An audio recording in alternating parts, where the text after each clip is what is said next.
History is often written in ink, but the truth is usually written in blood. And sometimes it is written in the wind. Close your eyes and drift back to the year 1588. The greatest naval force the world had ever seen, the Spanish Armada, was sailing toward England. They were invincible.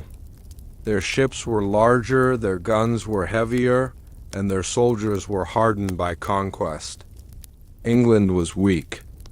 Queen Elizabeth I was cornered. By all accounts of military strategy, England should have fallen that year. The Spanish should have landed, burned London, and claimed the throne. But they did not. Instead, a miracle occurred. A storm violent, sudden, and precise rose from the sea. It shattered the Spanish fleet against the rocks of Ireland and Scotland.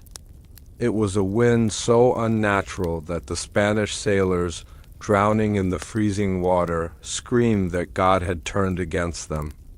England was saved. The Protestant wind, they called it. A divine intervention, but in the world of empires, there is no such thing as a free miracle. Every intervention has a price. Every sudden stroke of luck requires a balance in the ledger. While the storm was saving England in the east, something was being taken in the west 1 year earlier. In 1587, a group of 115 men, women, and children had established a colony on Roanoke Island, off the coast of what is now North Carolina. When the storm smashed the Spanish fleet, the colony of Roanoke went silent. History tells you they simply vanished, that they were lost to starvation or disease or local warfare. But look closely at the timeline. Look closely at the manifests of the ships that didn't sail to save them. The storm that saved an empire required a sacrifice. Roanoke wasn't a failed colony. It was a payment. Tonight, we peel back the bark of the tree to see what was really carved there. We are going to uncover the harvest of Roanoke. To understand why 115 people had to disappear. We must first look at the man who sent them there, Sir Walter Raleigh. In your history books, Raleigh is a dashing explorer, a poet, a favorite of the Queen, but in the private journals of the Elizabethan court, Raleigh was a desperate man. By 1587, his expeditions had drained his fortune. He was heavily indebted not just to the crown, but to investors who operated in the shadows of London, merchant guilds that dealt in more than just spices and silk. Raleigh wasn't just looking for gold. He was looking for a specific geographic coordinate. He was guided by the Queen's personal astrologer and advisor, a man named John Dee. You cannot tell the story of Roanoke without John Dee. Dee was a mathematician, a genius, and a man who claimed to communicate with angels through obsidian mirrors and crystal balls. He is the man who coined the term British Empire. He believed that for England to rule the world, it needed to establish a spiritual anchor in the new world, New Jerusalem. John Dee provided Raleigh with the maps, but these maps didn't just show coastlines. They showed ley lines of invisible energy that crisscrossed the globe. Roanoke Island sits on a very specific, geologically unique point on the Outer Banks. It is a barrier island, fragile and shifting, sitting between the violent Atlantic and the calm Sounds. In occult geography, this is known as a liminal space, a threshold, a doorway. Raleigh wasn't sending farmers to grow corn. He was sending a specific number of souls, 115, to occupy a threshold. The charter for the colony didn't prioritize military defense. It prioritized families, women, children. Why? Because a military outpost is a shield. A settlement of families is a life source. Raleigh needed the colony to be planted deep in that soil. He needed them to take root. Not to build a future, but to prepare the ground for what John Dee knew was coming. The debt Raleigh owed wasn't financial. It was spiritual, and the date of collection was fast. Approaching. The arrival of the colonists in July 1587 was marked by omens that would have turned back lesser men. The commander of the expedition was John White. He was an artist, a man of observation. His journals and watercolors give us the only real glimpse of that lost world. And if you read between the lines of his logs, you feel the unease when they arrived at Roanoke. They were supposed to meet a small garrison of soldiers left behind by a previous expedition. They expected to find 15 men guarding the fort. Instead, they found nothing. The fort was not destroyed. There were no signs of a great battle. No charred walls. No scattered weapons. They found only one skeleton bleached white by the sun lying untouched. The other 14 men were simply gone. The houses were overgrown with melons, the vines choking the structures. Reclaiming the wood. It was as if the land itself had swallowed them. A normal commander would have seen this and fled. This place is cursed, they would say. It is unsafe. But John White was under strict orders. They were to rebuild the fort on the exact same footprint. They were forbidden from moving inland to better ground. They were tethered to that spot. As the colonists settled in, the atmosphere of the island began to press down on them. The indigenous tribes, the Secatan and the Croatoan, were wary. They knew something about that island that the English did not. In local folklore, there are places where the veil between the living and the spirit world is thin. Places you visit to hunt, but never to stay. The English built their houses. They laid their hearths. Virginia Dare, the first English child born in the New World, took her first breath of that heavy, humid air. But at night the sounds of the forest changed. The insects stopped chirping in unison. The fog that rolled off the sound was thick and smelled of ozone, the smell of a thunderstorm. Even when the sky was clear, they were waiting for supplies. They were waiting for support. But mostly, they felt like they were waiting for something else. They were 115 candles lit in a vast, dark room, waiting for a wind they couldn't see. And back in England, John Dee was watching the stars, counting the days until the alignment was perfect. The storm was coming. The transaction was about to begin. John White, the governor of the colony, made a difficult choice. Just weeks after arriving, he decided to sail back to England. The colony needed more supplies. They needed livestock. They needed the support that Raleigh had promised. White left his daughter and his granddaughter Virginia Dare on that island. He promised to return before the winter rains set in. He believed he was leaving for a few months. He would not see Roanoke again for 3 years. History tells you that John White was delayed by the war. The Spanish Armada was approaching, and Queen Elizabeth ordered that every ship in England be seized for the defense of the realm. This is the official story. It is a convenient excuse. It paints the delay as an unfortunate casualty of war, but the records of the Port of London tell a different, darker story. During those 3 years, there were ships that sailed. There were privateers who slipped through the blockade. John White himself secured 2 small pinnaces to sail back to Roanoke in 1588. He was desperate. He was ready to go. But these ships were attacked by French pirates and forced to turn back. Was it bad luck? Or was it sabotage? Consider the role of Sir Walter Raleigh and his advisor John Dee. They knew the colony was fragile. They knew 115 souls were sitting on that liminal threshold on the Outer Banks if they had sent supplies. If they had sent reinforcements, the colony would have stabilized. It would have become a normal functioning settlement, but a functioning settlement does not serve the purpose of a ritual. A ritual requires isolation. It requires desperation. The colonists had to be cut off from the world. They had to be stripped of hope. The umbilical cord to England had to be severed so that the entity on the island could become their only reality. The delay of the ships was not an accident of war. It was a quarantine. The empire was waiting for the incubation period to finish. Imagine the silence falling over Roanoke as the weeks turned into months. The ships did not come. The horizon remained empty. The winter of 1587 settled in. We often assume the colonists died of starvation. We imagine them rationing grain, hunting deer, slowly wasting away until they died in their beds.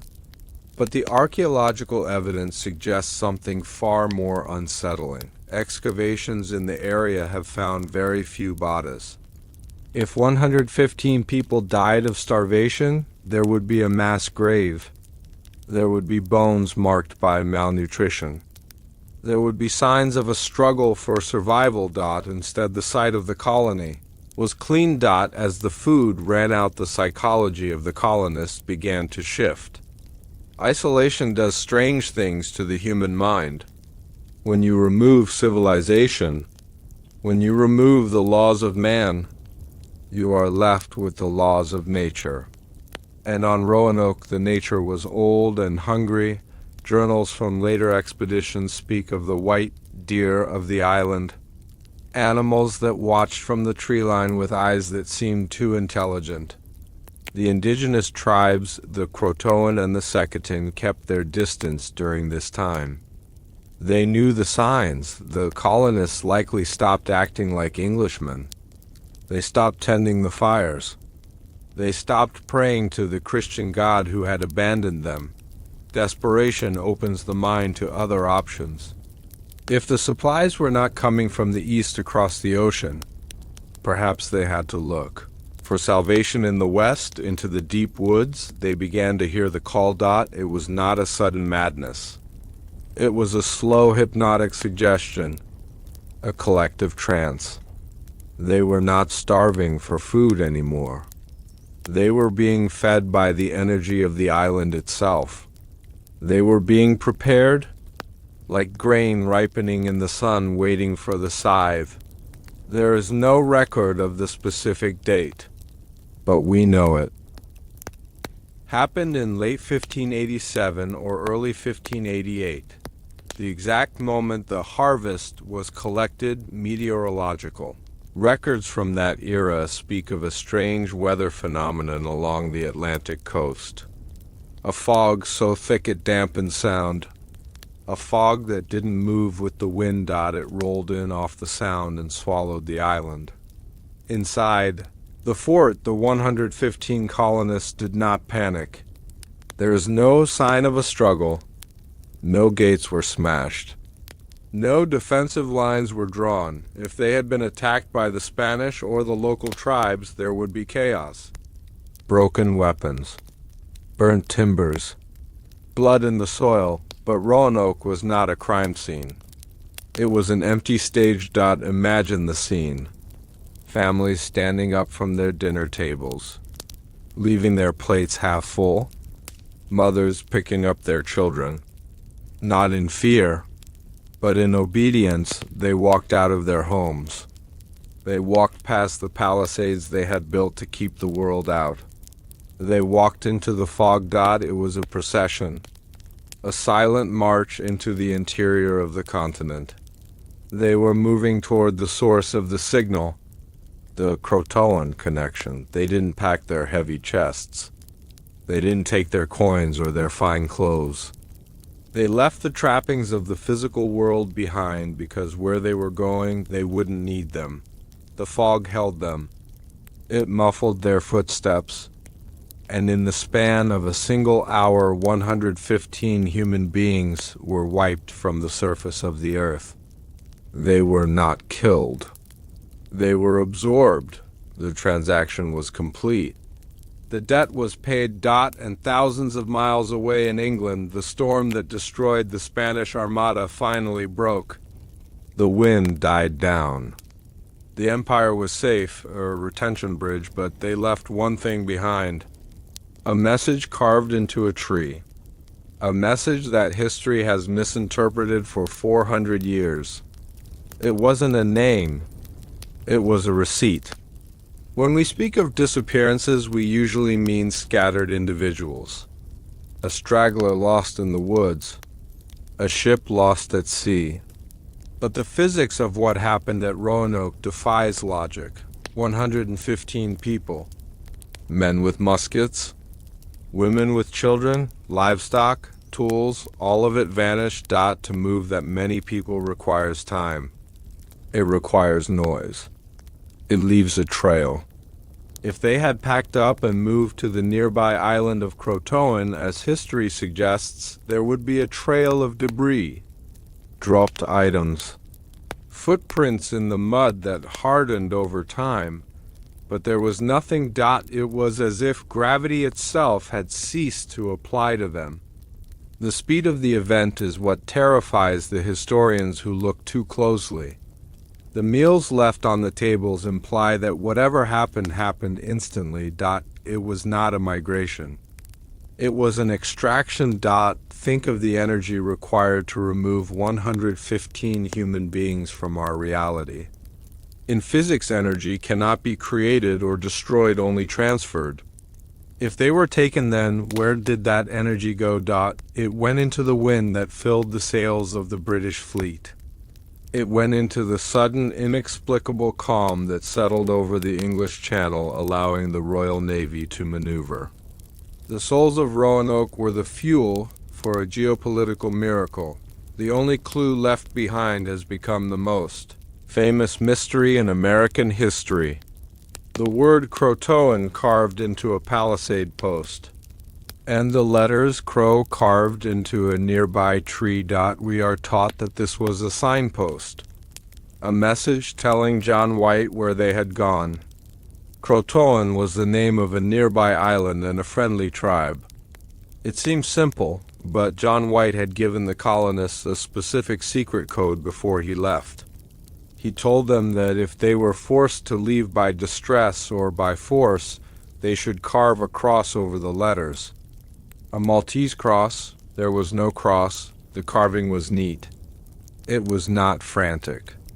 It was not scratched by a dying man. It was carved with the steady hand of someone who was resigned to their fate. Why was there no cross? Because they were not in distress. They were not being attacked. They were following orders. The word Croatoan is not just a place name. In the Algonquin language, it has deeper roots. Some linguists suggest it relates to the concept of the ancestral spirits or the talkers. They were not telling John White where they were going geographically. They were telling him what they had become.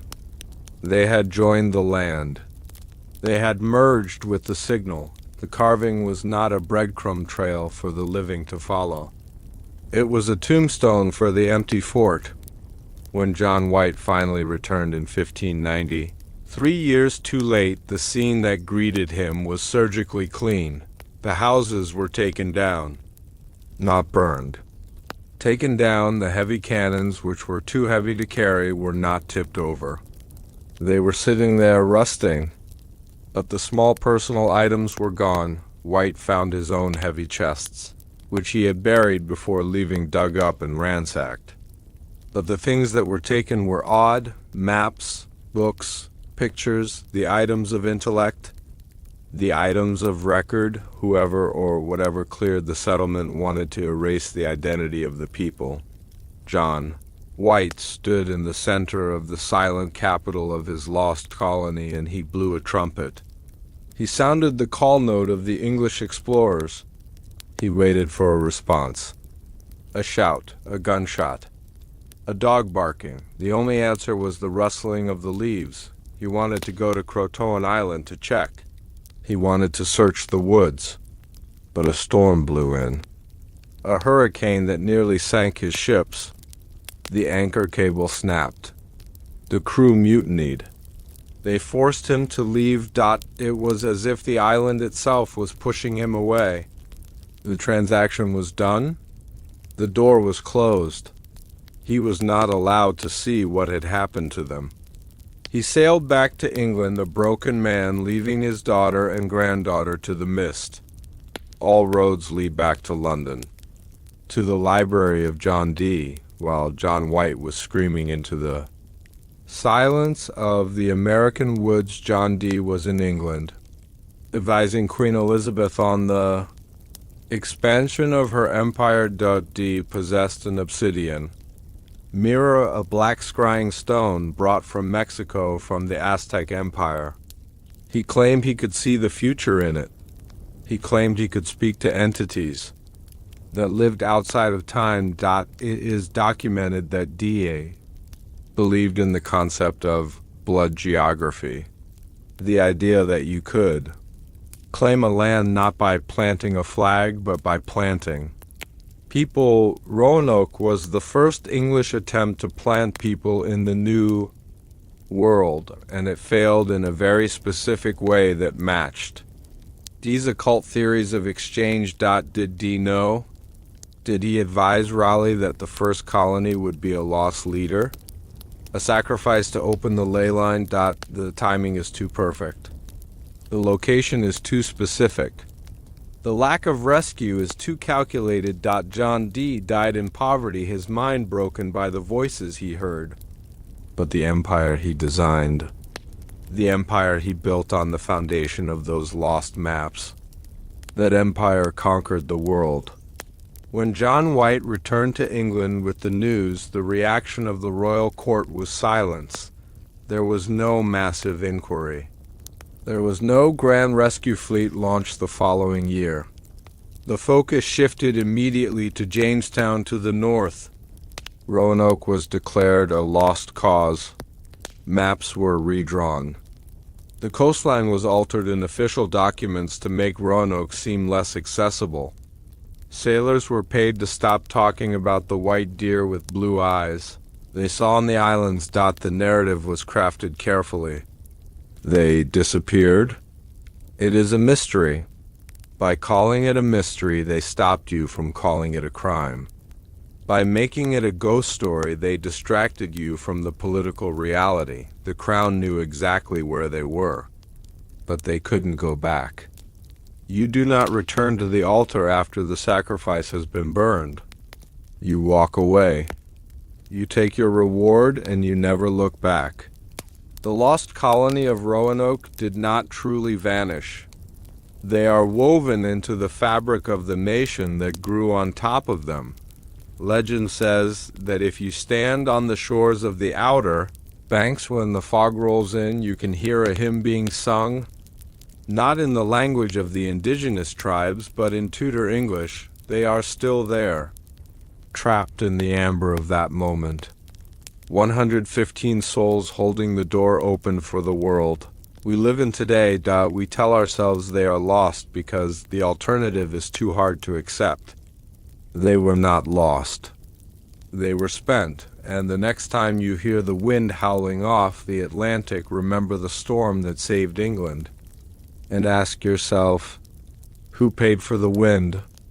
But Roanoke was not the only time an entire population was erased to hide a secret. Deep in the archives of the Vatican, there is a record of a city in the desert that was consumed not by sand, but by fire from the sky, and the church has the coordinates we are taught to. Remember Sir Walter Raleigh as a golden knight, a hero of the Elizabethan age, a man who laid his cloak over a puddle so the queen would not muddy her shoes. We see him in statues standing, tall with a confident hand on his sword, looking toward the new world with the eyes of an explorer. But this is a lie painted in oil and varnish. The truth is that by the year 1587, Walter Raleigh was a man who was being hunted. He was not sending ships to America to expand an empire. He was building an escape route. Documents recovered from private collections in London reveal that Raleigh was drowning in a debt that could not be paid with gold coins. He had borrowed power and influence from a shadow group of investors known only as the School of Night. These were men who did not care for spices or tobacco. They demanded a return on their investment that involved the acquisition of specific geographic coordinates. Raleigh knew that if he failed to establish a colony on the precise ley line of Roanoke Island, his life would be forfeit. The colony was not a gift to the Queen. It was a desperate payment to keep the wolves from his door.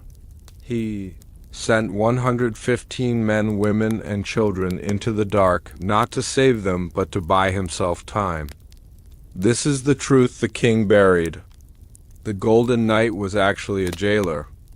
Now let us turn back the pages of the years. Let the noise of the modern world fade away, the traffic, the lights, the constant hum of electricity. Let it all dissolve into the silence of history. Imagine you are standing in a high tower room in London. The year is 1587. It is night. Rain is lashing against the leaded glass windows, creating a rhythm that sounds like fingers tapping on the pane. The air here is cold and smells of beeswax, old paper, and dried ink. Breathe in that scent. The scent of secrets. The room is dimly lit by a single candelabra, and at the heavy oak desk sits a man with his head in his hands. Let us walk closer to him. Let us look over his shoulder at the maps spread out before him. The man at the desk is Sir Walter Raleigh, but he is not the man you see in the portraits. He is thinner here. His eyes are rimmed with red shadows from sleepless nights. He is living in Durham House, a grand mansion on the Strand in London, given to him by Queen Elizabeth. It is a palace. But tonight it feels like a prison. Raleigh pushes a piece of parchment across the desk. His hands are trembling slightly. If you look closely at the map, you will see that it is not a standard navigational chart. It does not show the trade winds or the depth of the coastal waters. It shows lines of energy. In the 16th century, the line between science and magic was non-existent. Chemistry was alchemy, astronomy was astrology, and geography was theology. Men like Raleigh did not just see the world as land and water, they saw it as a body, a living thing with veins and arteries. Raleigh traces a line with his finger. It runs from the stone circles of Stonehenge across the turbulent Atlantic Ocean and terminates at a tiny, insignificant island on the coast of the Americas, Roanoke. Why there? Why not the fertile lands further north? Why not the gold-rich lands of the south? Because Raleigh is under orders. To understand the pressure he is under, we must understand the School of Night. This was a group of intellectuals, poets and scientists that met in secret. Raleigh was a member. The playwright Christopher Marlowe was a member. The mathematician Thomas Harriot was a member. History tells us they met to discuss science and philosophy and to question the nature of God, but the rumors of the time whispered of darker things. They whispered that the School of Night was searching for a way to bypass the laws of nature. They believed that there were places on the earth where the barrier between worlds was thin, portals, gateways. Raleigh had borrowed heavily to fund his lifestyle. He wore outfits covered in real pearls and diamonds. He threw lavish banquets. He equipped ships with the finest cannons. But the money did not come from his own pocket. It came from the treasury of this secret society, and now the bill had come due. The investors of the School of Night had given him an ultimatum. Establish a permanent foothold on the coordinate of Roanoke or be cast out. In Elizabethan England, being cast out meant more than social ruin. It meant the Tower of London. It meant the executioner's block. Or worse, it meant being left unprotected against the spiritual enemies he had made. Listen to the sound of the rain intensifying outside. Raleigh stands up and walks to the window. He looks out over the River Thames. The water is black and oily, reflecting the few torches burning on the boats. He knows he cannot go himself. The Queen has forbidden him from leaving her side. She keeps him close like a pet bird in a gilded cage. He is trapped, so he must send others. He must find a governor who is loyal enough to follow orders but naive enough not to ask questions. He thinks of John White, the artist, a gentle man, a man who sees the beauty in the world, not the horror. Raleigh turns back to the desk. He dips his quill into the inkwell. The scratching sound of the pen on paper is loud in the quiet room. He begins to draft the charter for the city of Raleigh. He writes the names of the families, the carpenters, the bricklayers, the pregnant women. He is not writing a passenger list. He is writing a ledger. He is balancing his account with human lives. The ink is black, but in the flickering candlelight it looks dark red. Let us drift from the high tower of Durham House down into the muddy streets of London. The year 1587 was a time of immense anxiety. The Spanish Empire controlled the seas. Gold from the Aztecs and Incas flowed into Madrid, making Spain the superpower of the world. England was poor. England was small. England was afraid, but in the shadows of the London markets a new kind of power was rising. The Joint Stock Company. Before this era, if you wanted to launch an expedition, you needed a king or a queen to pay for it. But Raleigh was a pioneer of a new system. He gathered investors, merchants, aristocrats, even spies. He sold them a dream. He told them that Roanoke was the gateway to the Pacific. He told them the soil produced 3 harvests of corn a year. He told them the natives walked on floors of copper. He lied. He knew Roanoke was a treacherous sandbar. He knew the waters were shallow and dangerous for ships. He knew the soil was sandy and poor. So why did the investors believe him? Because the inner circle of his investors knew the real purpose. They were not investing in corn. They were investing in the alchemical wedding of the old world. And the new archival records show strange clauses in the contracts Raleigh signed. Provisions for artifacts to be returned to England. Not gold, not silver, but items of curiosity found in the earth. Raleigh was looking for something that had been left behind by a civilization older than the indigenous tribes. The maps provided by John Dee suggested that Roanoke was the site of an ancient outpost, a place of power. The debt Raleigh owed was staggering. In modern terms, he owed millions. If the colony failed, he would be bankrupt. His estates would be seized. His reputation would be destroyed, but the fear that kept him awake was not poverty. It was the knowledge of who his creditors truly were.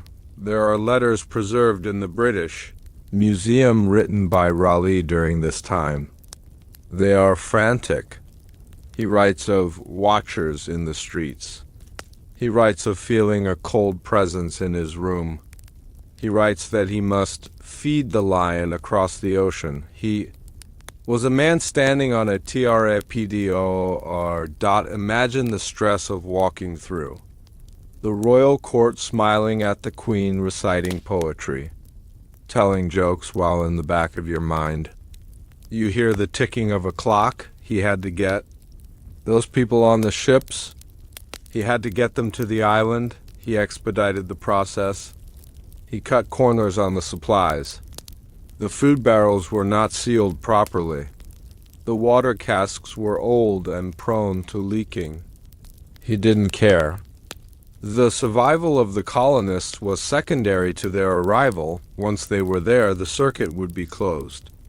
To fully grasp the weight on Raleigh's shoulders, we must look at the source of his information. We must speak again of John Dee. Dee was the most learned man in Europe. He possessed the largest library in England. He was the man who chose the date for Queen Elizabeth's coronation based on the alignment of the stars.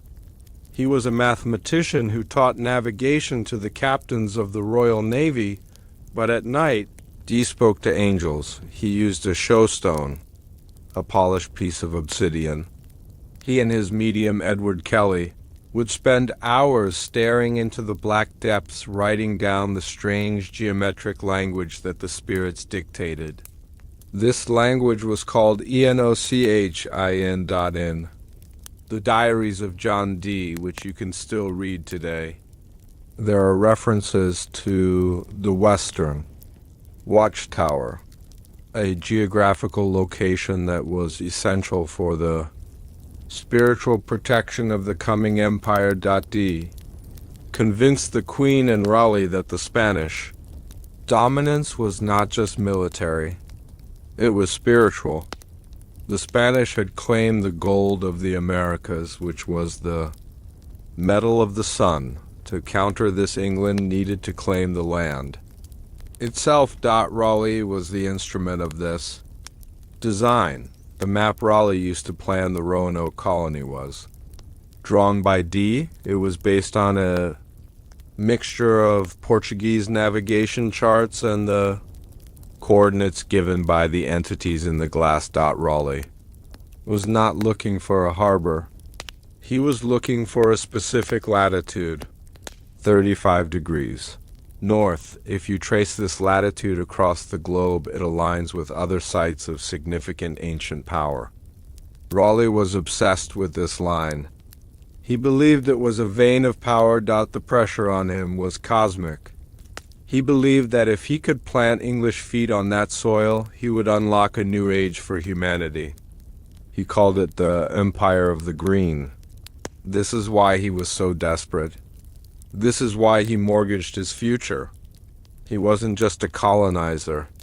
He was a believer. And there is nothing more dangerous than a man who believes he is on a mission from God. But doubt was beginning to creep in. As the ships were being prepared in the spring of 1587, Raleigh began to have nightmares.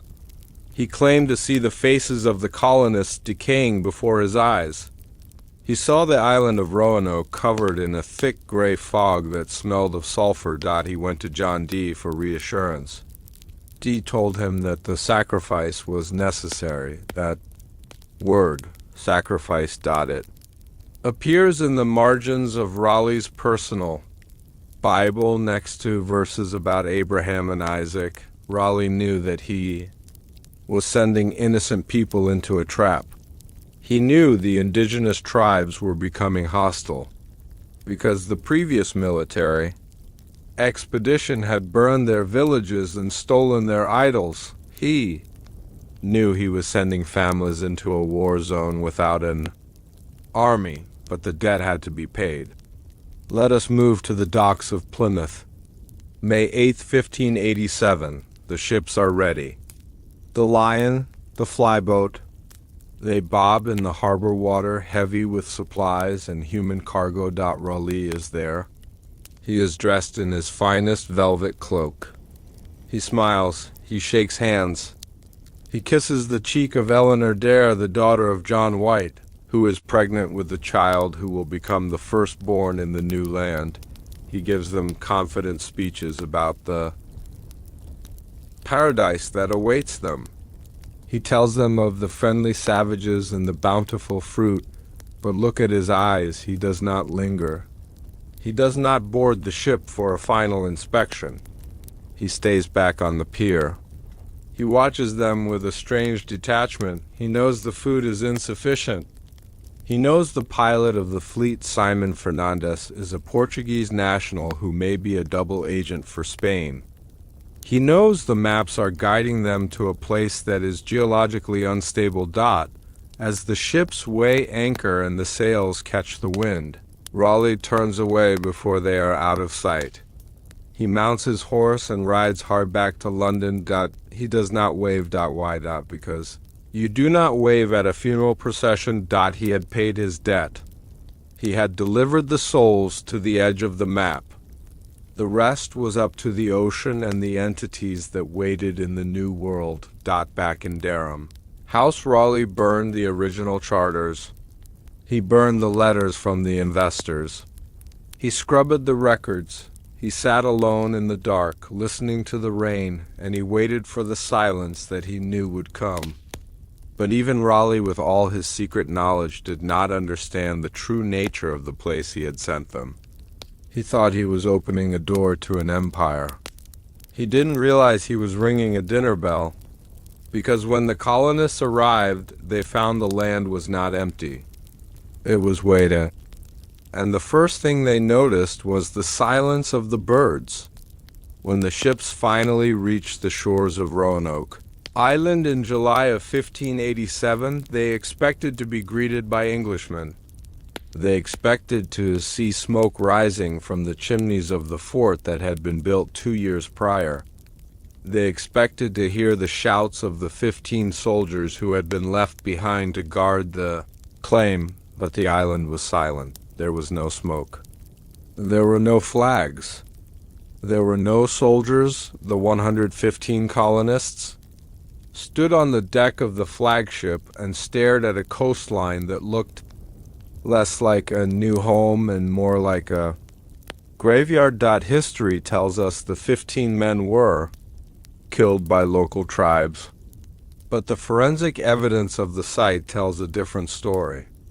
When the colonists entered the fort, they found no bodies. They found no blood. They found only one single human skeleton lying face down in the dirt, untouched by animals. The bones were not broken. The skull was not crushed. It was as if the man had simply laid down and allowed the earth to take him. This was the first warning. The land had been cleared. The previous occupants had been removed not by war, but by something far more efficient. The colony of Roanoke was not settling on virgin soil. They were stepping into a room that had just been emptied for a specific visitor. This is the truth the king buried. Now let us turn back the pages of the years. Let the sound of the modern world fade away. Let your breathing slow down. Imagine you are standing on the wooden deck of a 16th century galleon. The air is thick and humid. It smells of salt and pine resin and wet earth.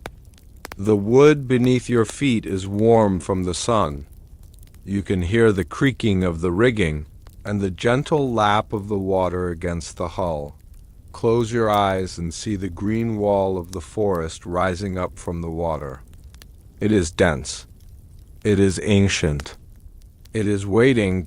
We are going to walk ashore with them. We are going to feel what they felt. We are going to see what they saw before the fog erased it all. The nightmare began before they even touched the sand. The expedition was led by John White, a man of art and observation. But the ships were commanded by a Portuguese pilot named Simon Fernandes. Fernandes was a man of dark reputation. He was known as the Swine by the English sailors. He was a former pirate, a man who sold his loyalty to the highest bidder. And on this voyage his behavior was erratic. The original plan was not to stop at Roanoke. Roanoke was known to be dangerous. The water was too shallow for large ships. The plan was to stop briefly to check on the 15 men and then sail north to the Chesapeake Bay, a deep water harbor where a true city could be built. But as they approached the Outer Banks, Fernandes changed the orders. He claimed it was too late in the season. He claimed the winds were against them. He told John White that the colonists must get off here, at Roanoke. I will not land you further, he said. Think of the panic that must have set in. 115 civilians, pregnant women, children, carpenters, they were being told to disembark on a sandbar. That was known to be hostile. Why did Fernandez do this? Was he lazy? Was he afraid of the winter storms? Or was he under instruction? If we look at the connections between Fernandez and the Spanish court, we see a web of espionage. But if we look deeper, we see that Fernandez was also an associate of the occult circle in London. He was the delivery driver. He had brought the package to the correct address. He was not going to drive it to a safer location because the ritual required the danger. The isolation of Roanoke was not a mistake. It was a requirement. The colonists were forced into the longboats. They watched the large ships turn away to anchor in the deeper water. They were severed from their escape route. They rowed toward the silent beach. The water was clear and shallow. They could see the white sand beneath them. It looked peaceful. It looked like paradise, but paradise is often just a mask for a prison. They walked up the dunes and into the tree line. The heat was oppressive. The insects swarmed around them, biting and buzzing.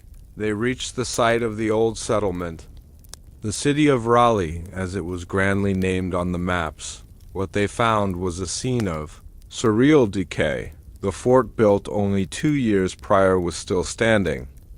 But nature had reclaimed it with a speed that defied logic. Melons. That is what John White wrote in his journal. Melons. Wild vines had grown over the houses. They had burst through the floors. They had wrapped around the door frames. The settlement was covered in a carpet of uncultivated fruit. Deer were grazing inside the houses. They looked up at the humans with no fear. They stood still, chewing the vines, watching the intruders with large, dark eyes. This detail is important. Animals usually fear humans, especially in a place where soldiers had lived. The fact that the deer were unafraid suggests that the predators were gone. The 15 men with their muskets and their noise were gone. The colonists walked through the waist-high, vines pushing open the doors of the cottages. The tables were still there. The beds were still there. But there were no personal items. No clothes. No Bibles. No coins. It was as if the 15 men had simply evaporated. Then they found the skeleton. It lay near the entrance of the fort. Just one. White described it as miserable. It had not been buried. In the Elizabethan worldview, an unburied body was a curse. It meant the soul was trapped. It meant the ground was desecrated. The colonists stood in the center of the fort, surrounded by the rotting melons and the silent trees, and they felt the weight of the mistake they had made. They asked John White, "Where are they?" White had no answer. He ordered them to clean the houses. He ordered them to repair the roofs. He tried to impose order on the chaos, but you cannot clean a haunted house. You cannot repair a roof when the foundation is built on a grave. Let us look at the shape of the fort itself. Archaeological digs have revealed the outline of the earthworks. It is a star-shaped fort. This was a common military design in the 16th century intended to deflect cannon fire, but the dimensions of the Roanoke fort are ... is too small to be a proper defensive structure for a city. The angles are not optimized for crossfire. They are optimized for something else. If you overlay the blueprints of the fort with the sigillum, De Emeth, the seal of God's truth, a diagram used by John Dee in his Enochian rituals you find disturbing. Similarities. The placement of the central house, the orientation of the gates, the specific angle of the bastions, they align with the points of the seal intended to bind spirits. Was the fort built to keep the Spanish out? Or was it built to keep something in? Raleigh and Dee were architects of the unseen. They believed that geometry affected reality. By building the fort in this specific shape on this specific line of latitude, they were creating a containment field. The colonists spent their first night sleeping inside this geometry. They reported strange dreams. They reported waking up in a cold sweat, feeling a presence in the room. They were living inside a machine they did not understand. A machine that was slowly turning on. The birds, usually so loud in the American wilderness, were notably quiet around the fort. The indigenous people avoided the area. They called it a place where the spirits talked to. Loud. The colonists were alone. Night falls differently on an island. The darkness comes from the ocean and rolls over the land like a tide on that first night, July 22nd, 1587. The 115 colonists locked the gates of the fort. They lit their fires. They tried to create a pocket of England in the darkness of the New World, but the firelight only pushed the shadows. Back a few feet, listen to the sounds they would have heard. The Atlantic Ocean crashing against the barrier islands. The wind moving through the cypress trees. The croaking of frogs in the marshes. But underneath these natural sounds, there was a frequency of unease. Mothers held their children tighter. Men checked the priming on their muskets. They were beginning to realize that the silence of the land was not peaceful. It was expectant. It is the silence of a theater before the curtain rises. John White wrote in his journal about the heavy air. He described a lethargy that settled over the group, a desire to sleep, to lay down in the vines like the skeleton they had found. This is a symptom of psychological conditioning. The environment was pressing on their minds. They were 3,000 miles from home.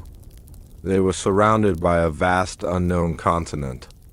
And they were sitting in the exact spot where 15 men had vanished without a trace. The psychology of the group began to fracture.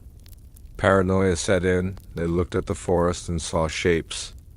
They looked at the sea and saw Spanish sails.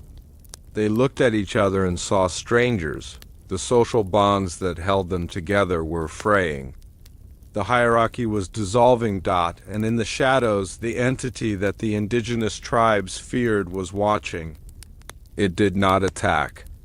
It did not roar. It simply waited. It had time. The harvest requires patience. The crop must be allowed to settle. The roots must go down into the soil, but the silence of the island was about to be broken. Not by a monster, but by a betrayal, because while the colonists were staring into the dark woods wondering what was out there, the real danger was happening back on the ships. The supplies they needed to survive were being weighed. And found too heavy for the return journey. There is a specific document buried deep in the naval archives of the British Empire that tells a story of cold, calculated betrayal. It is an order stamped with the seal of the Privy Council. Dated October 1587. The history books tell you that the grandfather of the Lost Colony, John White, could not return to his family because of the war with Spain. They tell you that every ship in England was seized by the Queen to fight the Spanish Armada. They tell you it was a tragedy of timing. A helpless situation where the needs of the many outweighed the needs of the few, but this is a lie. The records show that there were ships available. There were captains willing to sail. There were supplies sitting on the docks of London rotting in the rain. The ships did not get stuck. They were held back. Sir Walter Raleigh and the secretive advisors of the Queen issued a stay of shipping. That was far more absolute than necessary. They created a blockade not against the Spanish, but against their own people. They knew that. 115 souls were waiting on a hostile island with limited food. They knew winter was coming, and yet they deliberately cut the lifeline. Why? Because a control group must be isolated. If you are conducting an experiment, you cannot interfere with the subjects. The colony of Roanoke was not intended to survive. It was intended to incubate. And to do that, the empire had to make sure that no one could save them. This is the truth the king buried. Now let us turn back the pages of the years. Let the sound of the ocean fade into the background. Let the smell of salt water mix with the smell of wet cobblestones and wood smoke. Imagine you are standing on the banks of the river Thames in the autumn of 1587. The air is cold and damp. It clings to your clothes. The river is crowded with mass of forest of dead trees stripped of their leaves. We are going to walk through the fog of London. We are going to listen to the whispers in the taverns and the orders given in the palaces. We are going to see how a government decides to erase a city. John White, the governor of Roanoke, had left the colony with a heavy heart. Picture him standing on the deck of the ship as it pulled away from the island. He can see the smoke from the fires. He can see the small figures of the colonists waving from the beach. He can see his daughter Eleanor holding his newborn granddaughter Virginia. He shouted across the water, "I will return." He meant it. He intended to be back before Christmas. He needed to bring cattle. He needed to bring grain. He needed to bring salt to preserve the meat for the winter. The journey back to England was a nightmare. His ship was battered by storms. The sailors died of thirst. White himself nearly perished. But the thought of his family kept him alive. He was a man possessed by a single goal: return. When he finally landed in England, he rushed immediately to Sir Walter Raleigh. He expected urgency. He expected Raleigh to order a fleet to be prepared instantly, but what he found was a strange lethargy. Raleigh listened to his report. He nodded. He expressed concern. But his eyes were distant. He spoke of politics. He spoke of the Spanish threat. He spoke of the cost of shipping. He did not speak of the people. Raleigh was playing a double game. On one hand, he was the public face of the colony, the man who wanted it to succeed. On the other hand, he was the occultist who knew the requirements of the ritual. He told White, "We will prepare a relief fleet." And they did. A fleet was assembled. Sir Richard Grenville, a fierce naval commander, was chosen to lead it. The ships were loaded. The hopes of John White soared. But then the order came. The Privy Council, the inner circle of the Queen's government, issued a decree. No ships were to leave England. All vessels were to remain in harbor to defend against the coming Spanish invasion. It seemed logical. It seemed patriotic, but there were exceptions made for other ships. Merchant vessels sailing to friendly ports were allowed to slip out. Privateers seeking plunder were given letters of marque. Only the ships bound for Roanoke were held fast. White begged. He pleaded. He went to the offices of the naval lords. He argued that his colony was not a military liability but a strategic asset. They looked at him with blank faces. They shuffled their papers. They told him the Queen's safety comes first. But was it the Queen's safety they were protecting? Or was it the purity of the experiment? Finally, after months of agony, White secured a compromise. Raleigh allowed him to take 2 small ships. Not a fleet, not galleons, but 2 small pinnaces. The Brave and the Roe. These ships were tiny. They were barely seaworthy for an Atlantic crossing. They could not carry the cattle. They could not carry the heavy supplies. They could barely carry the crew, but White accepted. It was better than nothing. He loaded them with what little food he could find. He gathered a small crew. And in April of 1588 he set sail. This should have been the moment of salvation. The ships were at sea. The wind was behind them. Roanoke was weeks away, but then a strange event occurred. As the two small ships cleared the English Channel, they were intercepted. Not by the Spanish, but by French pirates. The engagement that followed makes no tactical sense. The French ships were massive.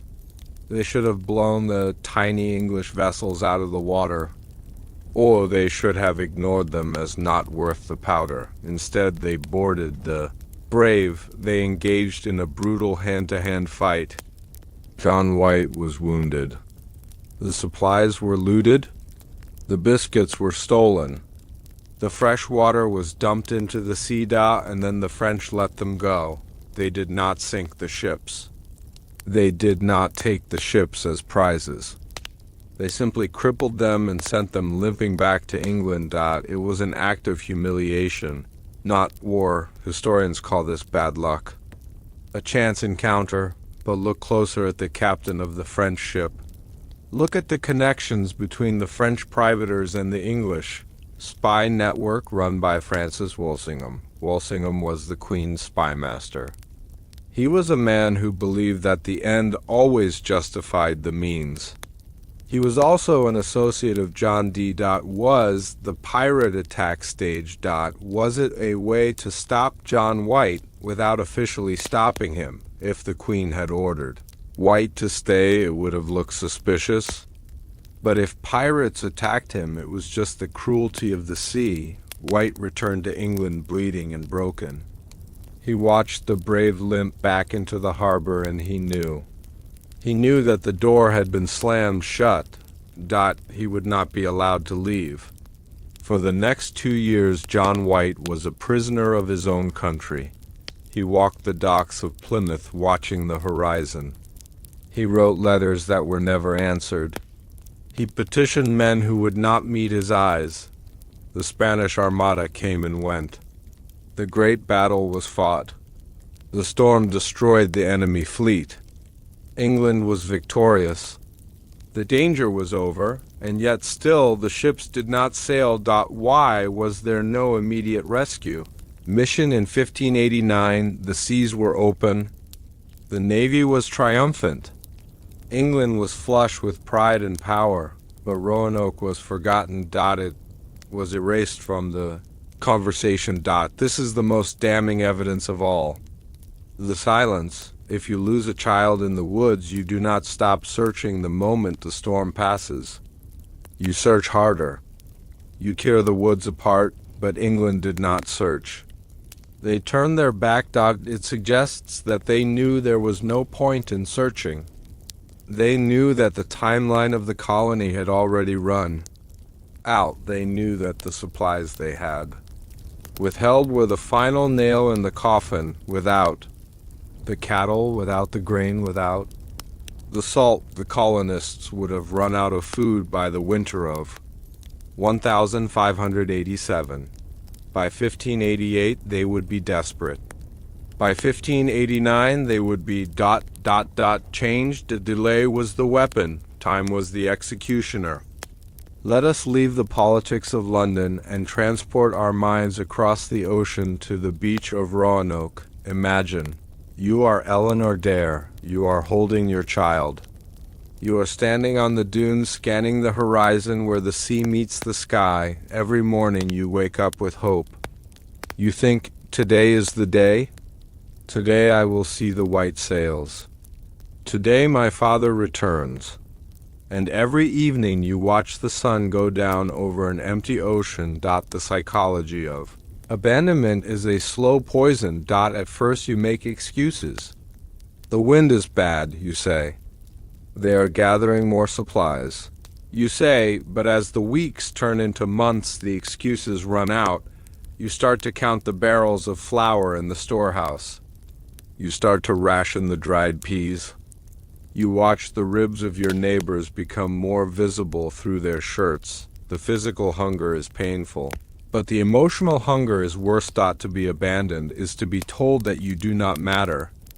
It is to be told that you have been subtracted from the equation of the world. The colonists began to feel that they had slipped out of time.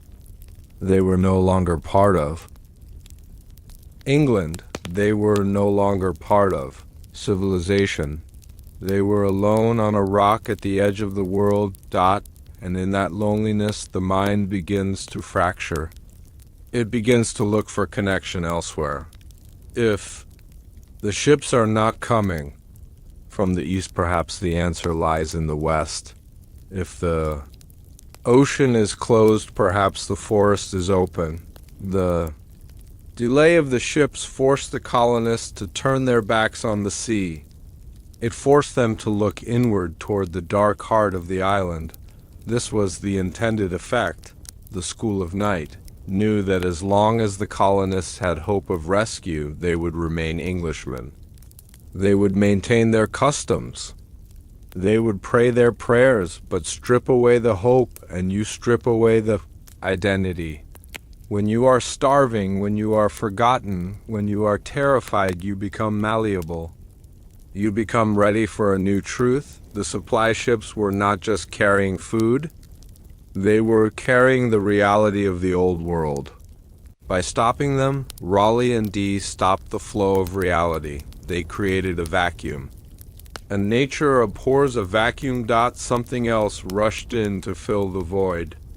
Let us look at the ledger of survival. 115 people, a human body.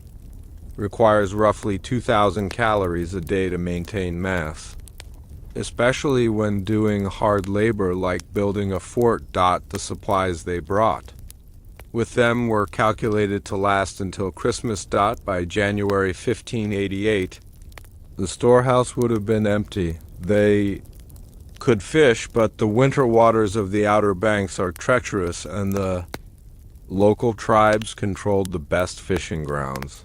They could hunt, but they had no dogs and limited powder for their muskets. And relations with the tribes had soured. The English had been arrogant. They had demanded food instead of trading for it. Now the tribes watched from the tree line and refused to help. So what happens when the calories run out? The body begins to consume itself. Muscle tissue breaks down.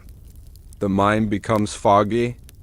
Hallucinations begin. Starvation is a psychedelic state. The veil between the real and the unreal thins. The colonists would have started seeing things, hearing things. Was the figure in the woods a deer or a spirit?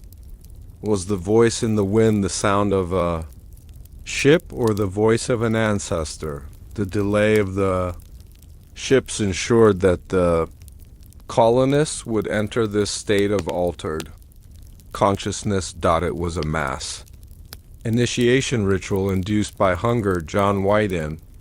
London was fighting to send them bread, but the people who stopped him knew that bread would break the spell. They needed the hunger. They needed the desperation. They needed the colonists to reach the breaking point, where they would be willing to do anything, agree to anything to survive. And as the hunger took hold, the behavior of the colonists began to change. They stopped looking at the ocean. They stopped lighting the signal fires on the beach. They began to gather in the center of the fort at night, not to pray, but to listen. Because the forest was calling to them, offering a different kind of sustenance, one that would cost them their humanity. When a human being starves, the body consumes itself in a very predictable way. First, the fat reserves are burned, then the muscle tissue. Finally, the organs fail and the heart stops. It is a biological process. It is tragic, but it is natural. But what happened on Roanoke Island in the winter of 1588 was not natural starvation. If the colonists had simply run out of food, we would have found their remains. We would have found skeletons huddled together in their beds. We would have found letters written with shaking hands describing the end. We would have found a graveyard of 115 souls, but we found nothing. The storehouses were empty, but there were no bodies. This suggests a terrifying alternative. They did not die of hunger. They were changed by it. There is a point in extreme deprivation where the mind breaks. The survival instinct overrides humanity.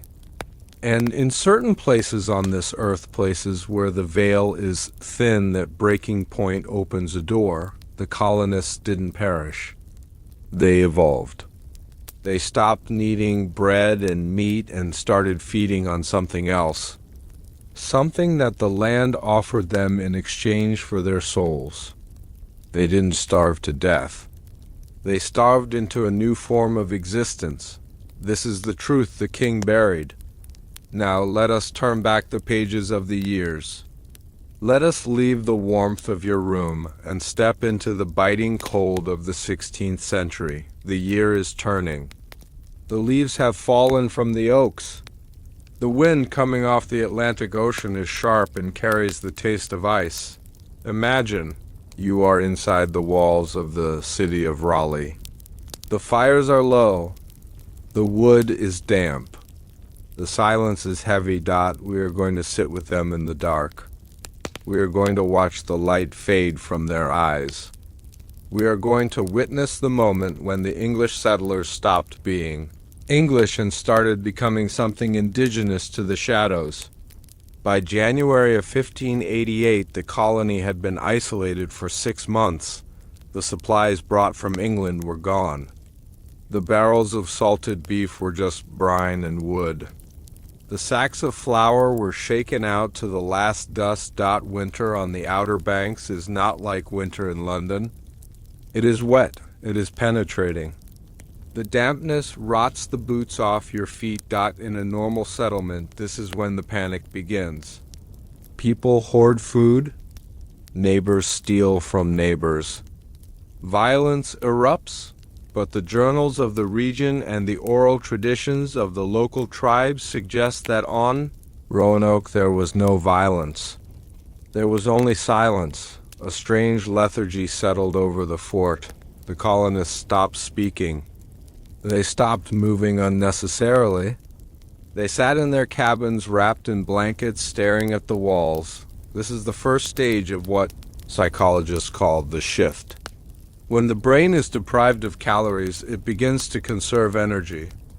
It shuts down high-level functions, logic, morality, time perception. These things fade away, but on Roanoke there was an external factor. The electromagnetic anomaly of the island. The hum that visitors still report today. As the colonists weakened. Physically, they became more sensitive psychically. The walls between their minds began to dissolve. They started to share dreams. Mothers reported that their children stopped crying for food. Instead, the children would stand at the windows pointing at the forest, smiling at things that were not there. Men who were supposed to be guarding the walls put down their muskets. Why guard against an enemy? When you are too tired to fight, they began to see the forest not as a threat but as a solution. The trees looked closer than they did the day before. The branches seemed to be reaching out, offering an embrace. The starvation was stripping away their fear. It was stripping away their resistance. It was preparing them. Let us look at the medical reality of what was happening to them. Starvation changes the chemistry of the brain. It releases endorphins to mask the pain. It causes hallucinations, but usually these hallucinations are chaotic. A starving man might see a feast. He might see his mother. On Roanoke, the hallucinations were specific, and they were shared. Multiple colonists began to speak of the white deer. This is a recurring figure in the mythology of the eastern woodlands. A spirit animal that leads hunters into the deep woods and never lets them return. The colonists didn't just see it. They heard it. They claimed it spoke to them. It told them that they did not need to eat. It told them that the hunger was just a sickness of the old world. It told them that if they just let go, if they just walked into the trees, they would be filled. This is consistent with the symptoms of exposure to certain psychoactive fungi that grow in that region. Ergot poisoning is a possibility, but ergot causes convulsions. It causes madness. The colonists were not mad. They were calm. Too calm. They were exhibiting the behavior of a hive mind. When one person stood up, they all stood up. When one person looked at the door, they all looked at the door. They were becoming a single organism. The individuality of the 115 people. The carpenter, the mason, the soldier, the mother was being digested. The hunger was the acid dissolving the bonds of self. And as the self dissolved, something else poured in to fill the vessel. Then the sleepwalking began. It started with the children. Parents would wake up in the middle of the night to find their beds empty. They would find their children standing in the center of the fort looking up at the stars. The children were not asleep, but they were not awake. Their eyes were open, but they did not blink. When asked what they were doing, they would simply say, listening. Soon, the adults began to join them. Imagine the horror of waking up and finding yourself standing at the edge of the forest with no memory of how you got there. Your bare feet are cold in the mud.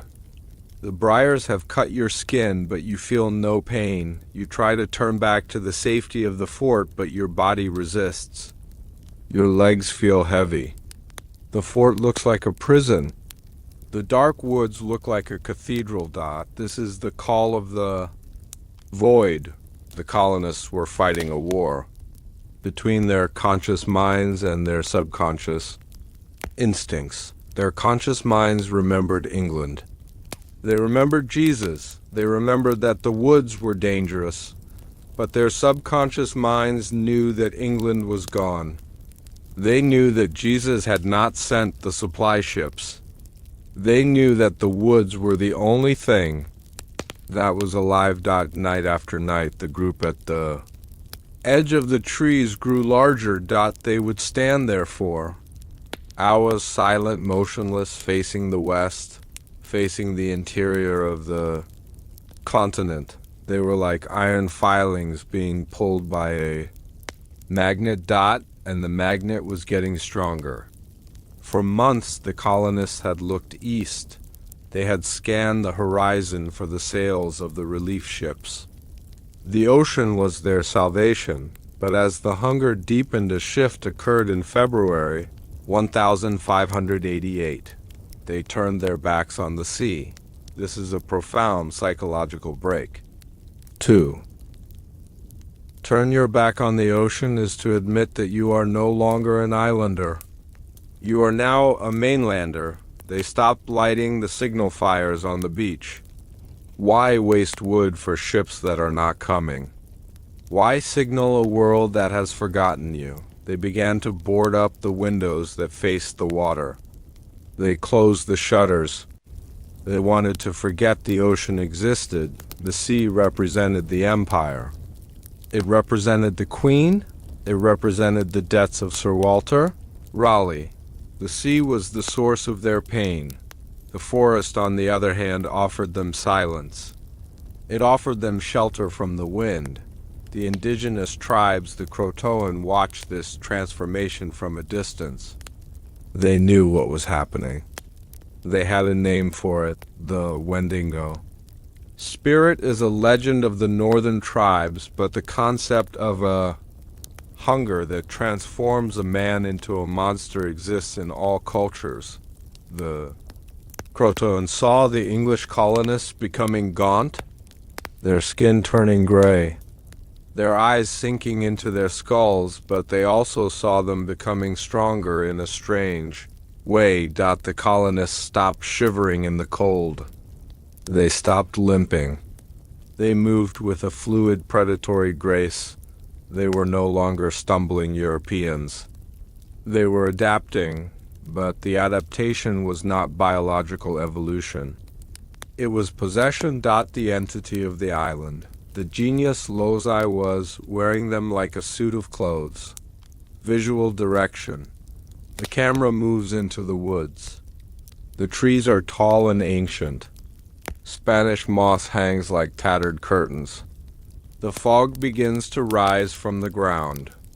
By the time spring approached, the transformation was nearly complete. There was no more food in the fort. Not a grain of wheat. Not a bone of a rat, and yet they were still alive. How.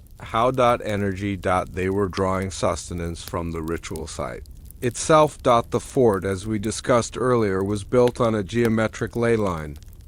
It acted as a capacitor. The colonists were living inside a battery. The energy kept their hearts beating, but it took their minds as payment. They entered a permanent trance state. Conversations ceased. There was no need for words when thoughts were shared. If you stood in the center of the fort in March of 1588, you would have heard nothing but breathing. 115 people breathing in unison. In and out. In and out. Like a single giant lung. They were waiting for the signal. The final command. They had shed their identities. The carpenter was no longer a carpenter. The governor's daughter was no longer a mother. They were just cells in a larger body. They had forgotten London. They had forgotten the Queen. They had forgotten their own names. They were empty vessels, cleaned out by starvation, scrubbed pure by the winter wind, ready to be filled, ready to be harvested. And then the signal came. It didn't come as a shout or a trumpet blast. It came as weather. A fog rolled in off the sound. A fog so thick and unnatural that it swallowed the light of the sun. And inside that fog, the colonists finally saw the face of the thing they had been praying to. In the entire history of human civilization, cities have been destroyed by war, fire, and plague. We understand these things. They are violent, but they are logical. Ruins are left behind. Bodies are buried. Survivors tell the story, but Roanoke is the only time a city simply ceased to exist. While the candles were still burning, the disappearance of the 115 colonists was not a chaotic event. It was not a massacre. There were no screams heard on the mainland. There was no fire seen from the sea. It was a quiet surgical removal of human life from the physical plane. The meteorological records of the time speak of a sudden unnatural weather event. A bank of fog that did not behave like water vapor. It moved against the wind. It glowed with a faint phosphorescent light. It had mass. It had intention. It rolled over the island, and when it lifted, the island was reset. The people didn't die. They didn't flee. They walked willingly into the white void, and the void erased them. They were unwritten from the book of life in a single hour. This is the truth the king buried. Now let us turn back the pages of the years. Let the room around you fade away. Let the walls dissolve into mist. You are no longer in the modern world. You are standing on the damp soil of the Outer Banks. It is the year 1588. It is night. The air is heavy and wet, clinging to your skin like a second layer of clothing. Breathe in. Can you smell it? Not just the salt of the ocean, but something else. A metallic smell. Like lightning striking sand. Like ozone. We are going to witness the final hour. We are going to stand inside the fort and watch the end of the world come not with a bang, but with a whisper. The day leading up to the event was marked by a stillness that unnerved even the livestock. The journals of the region describe a dead calm. The wind, which usually whips across the barrier islands relentlessly, suddenly stopped. The flags on the bastions of the fort hung limp. The trees stood frozen as if painted on a canvas, but the silence was not empty. It was pressurized. Imagine the feeling of the air before a massive thunderstorm. The way the static electricity makes the hair on your arms stand up. The way your inner ear feels full. Now multiply that feeling by 100. The colonists spent the day in a state of agitation. They paced the perimeter of the fort. They looked at the sky, which had turned a sickly shade of bruised purple. They knew something was coming. Animals know when an earthquake is imminent. They try to flee, but the animals on Roanoke did not flee. The deer in the woods stood stock, still staring at the ocean. The birds sat in the trees, refusing to fly. They were paralyzed by the frequency of the approaching anomaly. As the sun went down, it didn't set so much as it dissolved. The light failed, early swallowed by a wall of gray rising from the Atlantic. This was not normal sea fog. Mariners know sea fog. It is cold. It is wet. It drifts. This fog was warm. It pulsed. It moved with a geometric precision. It didn't drift over the island, it marched. It consumed the coastline mile by mile, moving steadily toward the settlement. The colonists gathered in the center of the fort. They lit their torches, but the fire seemed dim. The fog was absorbing the light. They locked the gates. They barred the doors of their cottages. But they knew in their hearts that wood and iron could not stop what was outside. You cannot lock out a ghost. You cannot barricade yourself against the atmosphere. Let us focus on the domestic details, the small human moments that make the horror real. In the excavations of the site, archaeologists found clues that suggest the disappearance happened during the evening meal. Imagine a mother placing a bowl of stew on a rough wooden table. The spoon is in her hand. Her husband is cutting a piece of bread. The baby is sleeping in the cradle. It is a scene of survival, a scene of life continuing despite the odds, and then the sound begins. It is not a loud noise. It is a low vibration, a hum that you feel in your teeth rather than hear with your ears. It is the sound of the fog making contact with the land. The mother stops. The spoon hovers over the bowl. The husband freezes the knife resting on the crust of the bread. They look at each other. They do not speak. They do not need to speak. The shift we spoke of earlier, the starvation-induced trance, snaps into focus. They have been waiting for this sound for months. They have been starving for it. The fear drains out of their faces. It is replaced by a blank, serene expression. The mother puts the spoon down. She does not drop it in panic. She places it gently on the table. The husband stands up. He leaves the bread uncut. They move to the door. They do not grab their cloaks. They do not grab their weapons. They do not grab the bag of coins hidden under the floorboards. They only take themselves. The baby in the cradle opens its eyes. It does not cry. It looks at the door and waits to be picked up. This is the most terrifying aspect of the event. The orderliness of it. Panic is messy. Panic knocks over chairs. Panic leaves footprints of struggle, but the cottage is tidy. The chairs are pushed back. The fire is left burning safely in the hearth. It is the behavior of people who are leaving and know they are never coming back, yet feel no sorrow about it. They are being summoned. The fog crested the wooden palisades of the fort like a slow-motion tsunami. It poured through the gaps in the logs. It seeped under the heavy gates. Usually fog obscures vision.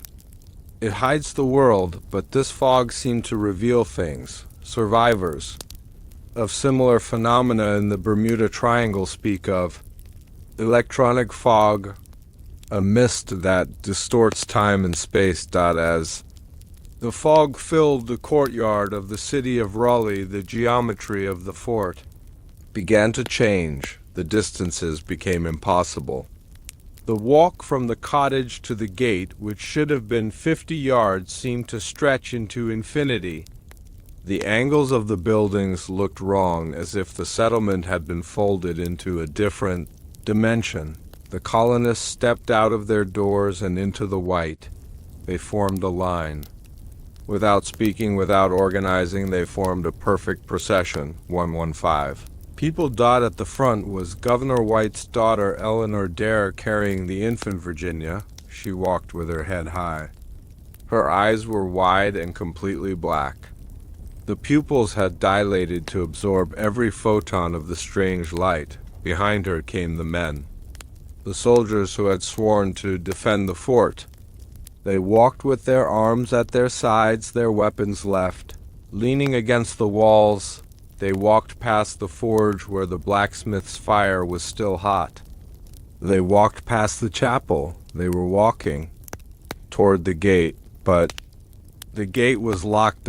This is the detail that keeps historians awake at night. When John White returned 3 years later, the palisade was still standing.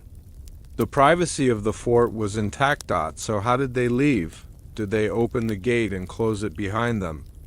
Or did they simply pass through the wood? The fog was thick enough to change the properties of matter.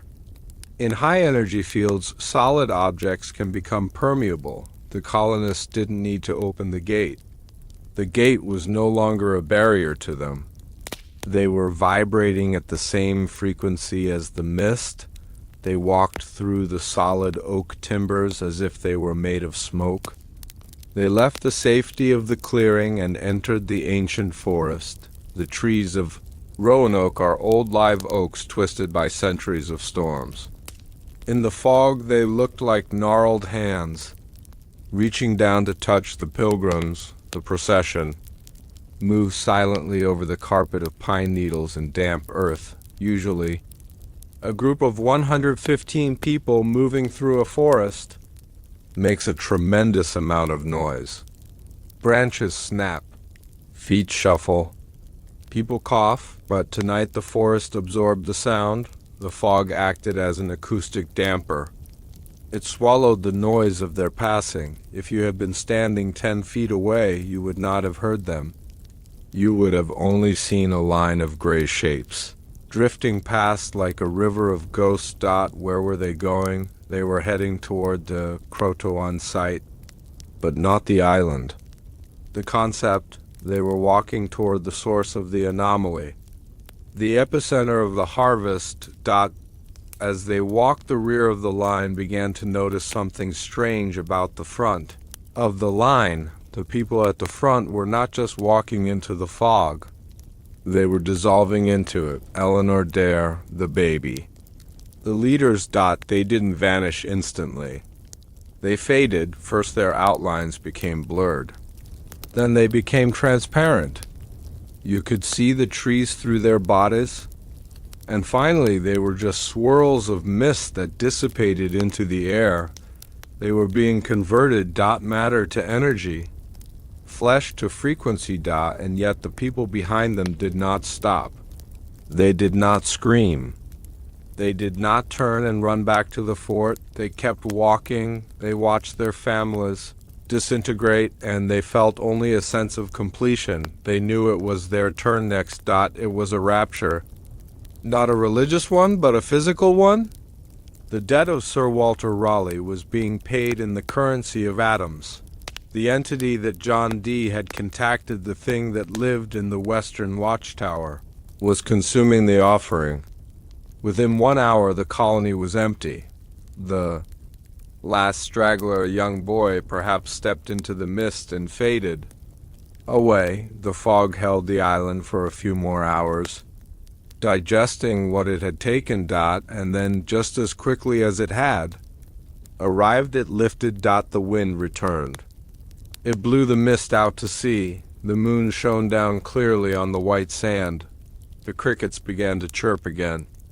The owls began to hunt. Nature returned to the vacuum, but the island was changed. The soil where they had walked was scorched not by fire but by radiation.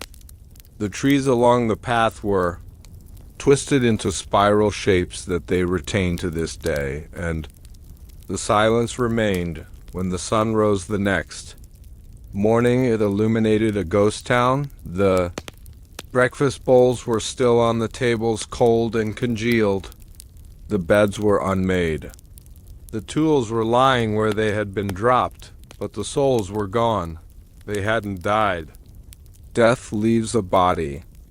Death is a cessation of biology. This was a translation. They had been moved from one page of the book to another. They were still there on the island, just shifted slightly. Out of phase with our reality. If you go to Roanoke today, they say the fog still comes in sudden and warm. And if you stand very still, you can hear the footsteps. 115 pairs of feet walking endlessly in a circle, waiting for the gate to open again. But before the last of them faded away, one man stopped. He had a knife in his hand. He knew he had seconds left before he dissolved. He needed to leave a warning. Not a name, but a description of what had taken them. He walked to the palisade post and began to carve. In criminology, there is a concept known as the golden hour. It is the first hour after a crime has been committed. It is the time when the evidence is fresh, when the trail is hot, when the truth is still visible. But what happens when the crime itself only takes an hour to commit, and the victims are not just killed but erased from the surface of the earth? The disappearance of the Roanoke colony is not just a mystery of history. It is a mystery of physics. To move 115 human beings requires logistics. It requires wagons. It requires ships. It requires noise. It requires time. If they were kidnapped by local tribes, there would be footprints of a struggle. There would be dropped weapons. There would be chaos. If they fled from disease, there would be bodies left behind. The sick, the elderly, the people too weak to walk. But the forensic reality of Roanoke is that 115 people vanished in the time it takes to eat a meal. They left their food warm on the tables. They left their candles burning. They left their tools mid-swing. This was not a migration. This was an evaporation. The king and the church tried to tell the world that they were lost, that they wandered off and died. But you do not wander off in the middle of dinner, leaving your baby's milk on the table. You only leave like that. If the laws of nature have stopped applying to you, you only leave like that if you are taken by something that doesn't leave footprints. This is the truth the king buried. Now let us turn back the pages of the years. Let us step into the silence that followed the event. The fog has lifted. The strange light has faded. The island of Roanoke sits quietly under the moonlight of 1588. The wind is blowing gently through the open doors of the cottages. It rattles the shutters. It stirs the ashes in the fireplaces. We are going to walk through the settlement in the moments immediately following the disappearance. We are going to be the detectives arriving at the scene of the perfect crime. Breathe in the air. It smells of wood smoke and roasted meat. The smell of a life that was interrupted. Let us break down the sheer logistical impossibility of what happened that night. We are talking about 115 distinct individuals, 90 men, 17 women, 11 children. Think about the mass of that group. Think about the noise. If you have ever tried to organize a group of that size to move anywhere, you know it is chaos. Children cry. People forget things and run back inside. Orders are shouted. Dogs bark. It is a slow, noisy process, but the evidence at Roanoke suggests that the movement was instantaneous and absolute. When John White returned, he found the settlement in a state of suspended animation. Let us look at the warm dinner detail. This is often cited in legends, but it is based on the archaeological context of the site. The way the items were found suggests they were in use.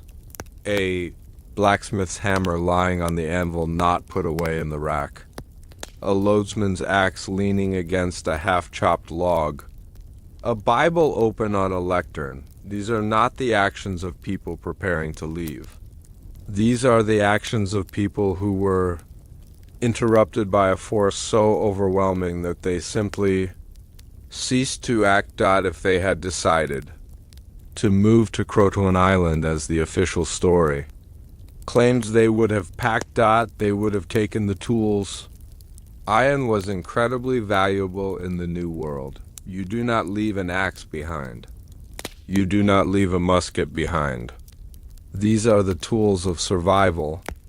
To leave them is suicide, and yet they were all there. This tells us that the departure was not a decision. It was an event. It happened to them.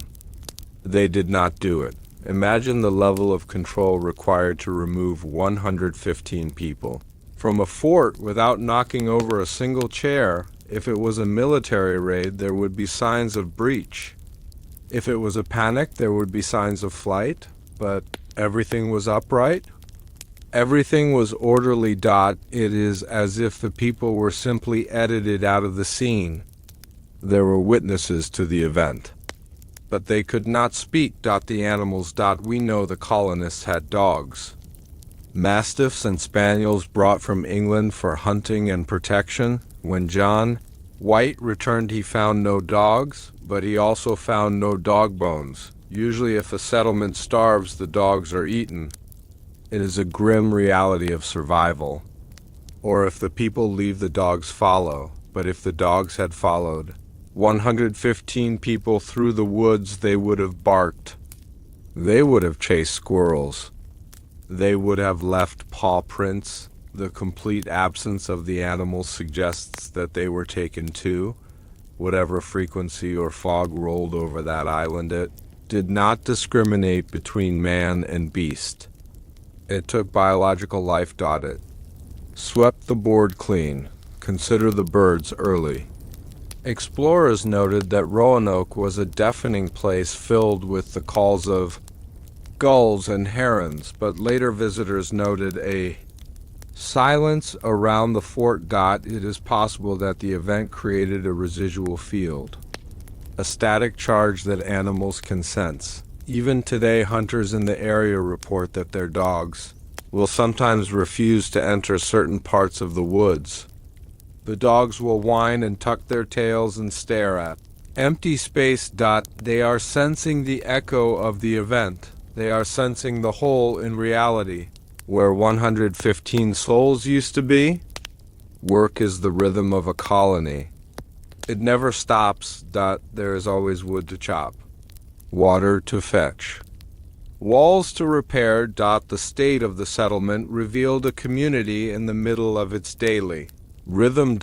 This is significant because it rules out a planned exodus. If you are planning to leave, you stop building, you stop planting, you stop repairing the fence. But the work at Roanoke was stopped mid-motion. This implies that the colonists had no warning, or rather that the warning they received was not something they could react to in a physical way. They didn't have time to put down the shovel, or perhaps they didn't want to.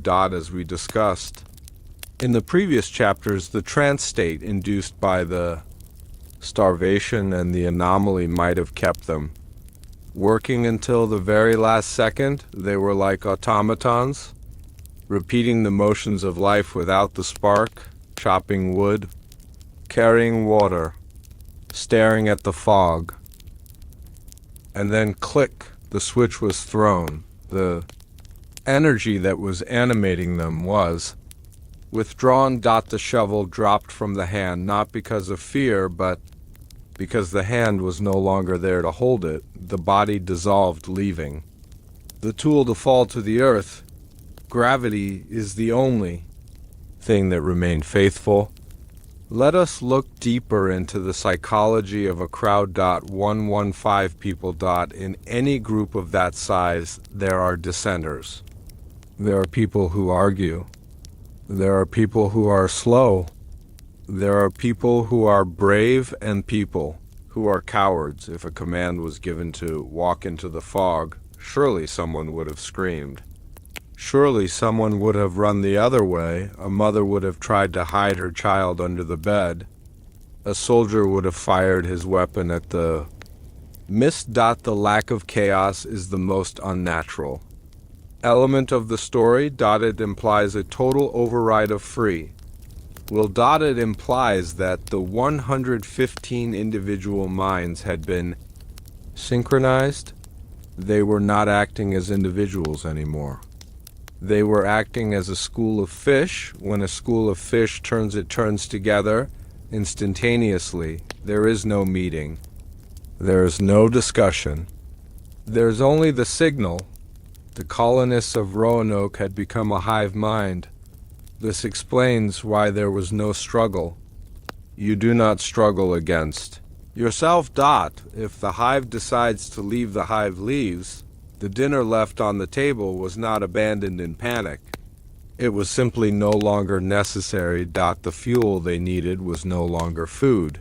They had found a new source of energy, and they went to it together. There is a secret hidden in the most famous mystery of the American continent.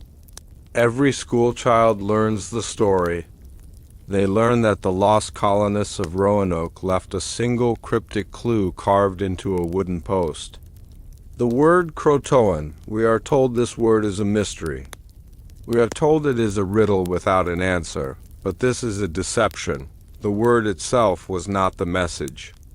The message was in what was missing. Before Governor John White left his family to sail back to England, he made a pact with the colonists. A secret agreement rooted in the fear of God and the Spanish Empire. He told them that if they were ever forced to leave the settlement under duress, they must carve a specific symbol above the destination name, a Maltese cross. This was the distress signal. It was the universal code for "we are being hunted," or "we are afraid." When John White returned 3 years later, he found the word Croatoan carved in capital letters. He fell to his knees and stared at the wood. He traced the letters with his trembling fingers, but there was no cross. The letters were not jagged. They were not frantic. They were carved with the steady hand of a man who had all the time in the world. This changes everything we know about the disappearance. The lack of the cross proves that they did not flee in terror. They were not dragged away by enemies. They were not starving and delirious. They left willingly. They left calmly. They left in total obedience to a command that John White could not understand. The carving was not a plea for help. It was a notification of compliance. This is the truth the king buried. Now let us turn back the pages of the years. Let the modern world dissolve into the mists of time. Imagine you are standing in the clearing of the city of Raleigh. It is August 1590. The air is hot and still. The cicadas are buzzing in the trees, a rising and falling chorus that sounds like electricity. We are going to walk in the footsteps of a father, looking for his children. We are going to feel the rough bark of the palisade post. We are going to look at the evidence that has been staring us in the face for 400 years. To understand the gravity of the carving, we must first understand the conversation that birthed it. Go back to 1587, the night before. John White sailed for England. The mood in the colony was tense. They were alone on the edge of a vast unexplored continent. They knew the Spanish were patrolling the waters. They knew the local tribes had been antagonized by the military actions of the previous expedition. Survival required protocols. John White gathered the leaders of the colony in the governor's house. He pulled out a map. He pointed to the surrounding islands. He knew he might be gone for months. In that time, anything could happen. The colony might need to relocate to better ground. They might need to flee a hurricane. They might need to hide. So they established a protocol, a dead drop system. If you move, White told them, carve the name of the place on the trees or the doorposts so I can follow you. But White was a prudent man. He knew that a carving could be forced. A Spanish soldier could put a sword to a man's throat and force him to carve a trap. So he added the fail-safe. If you leave in distress, he said, if there is danger, carve a cross over the letters. This detail is crucial. It turns the carving from a simple signpost into a status report. The cross meant panic. The cross meant war. The cross meant come with guns. The absence of the cross meant peace. It meant we are moving according to plan. But what plan? There was no plan to move to Croatoan. The original plan was to move 50 miles inland to the main continent. Croatoan was a barrier island. It was small. It was exposed. It made no tactical sense to move there. And yet the carving was there, clear, bold, and cross-less. This implies that the plan changed. And it changed in a way that the colonists accepted without resistance. Let us examine the handwriting of the carving itself. In forensic science, graphology is the study of handwriting to determine the psychological state of the writer. When a person is terrified, their fine motor skills degrade. Adrenaline causes the hands to shake. Muscles become rigid. Writing becomes jagged. Letters slant erratically. The pressure on the instrument varies wildly. If the colonists were fleeing a massacre, the carving would look like a scratch. It would be shallow. It might just be the first few letters before the carver had to run.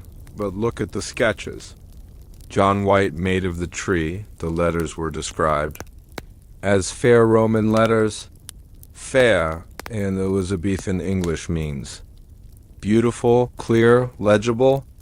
Roman refers to the style. Serif letters. Block capitals. Think about the effort required to carve a serif letter into a hardwood oak post. You have to cut deep. You have to carve the vertical line. Then you have to carefully carve the horizontal caps at the top and bottom. It takes time. It takes focus. It takes a steady hand. You cannot carve fair Roman letters while looking over your shoulder. You cannot carve them while your village is burning. The person who carved that sign was in a meditative state. They stood there for perhaps 20 or 30 minutes working the knife into the wood. They blew away the shavings. They stepped back to check the alignment. It was not a hasty note. It was a monument. It was a statement of finality. The lack of the cross was not an oversight. It was a deliberate omission. The carver knew the code. They remembered the pact. They chose not to carve the cross because they did not feel distress. They felt resignation. Or perhaps they felt something closer to euphoria, the starvation we spoke of earlier. The trance state, the connection to the entity. All of it culminated in this moment of calm. They were not running away from something. They were walking towards something, and they wanted John White to know that they went willingly. There was not just one carving. There were two. The famous one was on the palisade post at the entrance to the fort. The full word Croatoan, but on a tree on the brow of a hill overlooking the water, there was a second. Carvingcro, just 3 letters. Also without a cross. Why 2 carvings? The location of the second carving is significant. It was on a hill. A vantage point. This suggests that this was the spot where the lookout stood. This was the spot where they watched the supply ships fail to arrive. By carving it there, they were marking the boundary of their waiting. We waited. Here. We watched. And now we go? The incompleteness of the word crow is often cited as evidence of interruption. People say, oh, the carver was killed before he could finish. But again, look at the quality of the letters. They were not trailed off. They were finished. In the occult practices of the 16th century, practices that John Dee and his circle were very familiar with, abbreviations had power. 3 letters. The Trinity. The triangle. Crow. Is it possible that they were not writing a place name at all? John White assumed Croatoan meant the island to the south where the friendly tribe lived. It was the logical assumption for a desperate father, but White was also an outsider to the deeper secrets of the expedition.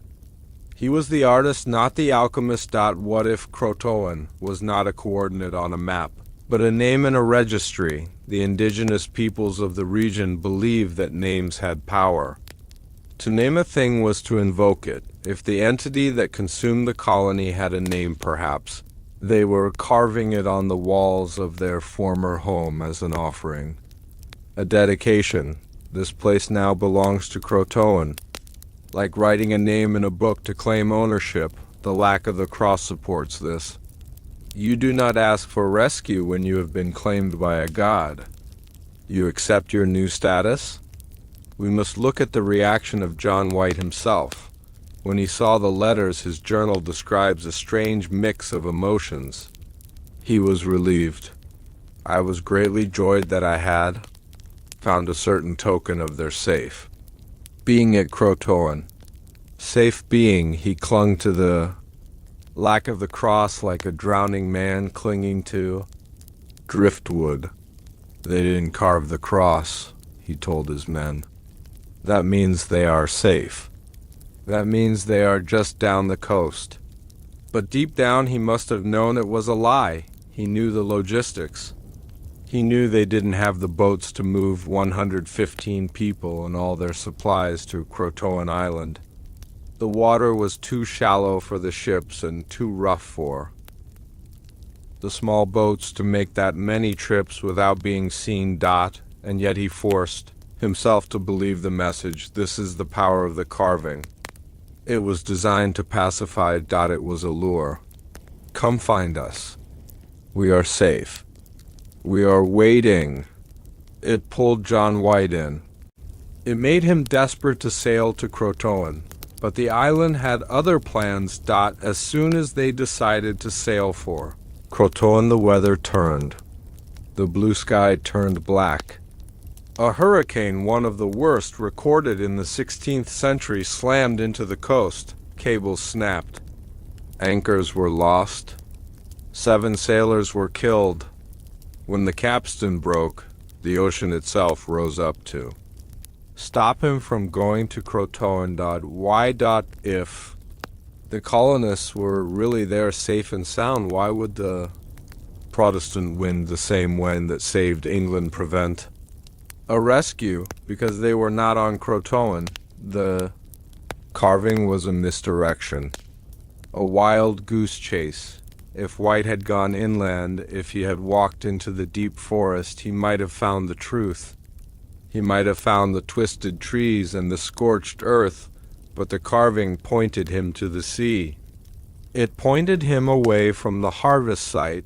It was a tactical deception carved by human hands, but directed by a non-human intelligence. When you walk into a crime scene, you expect to see chaos. You expect to see the furniture overturned. You expect to see blood on the floor.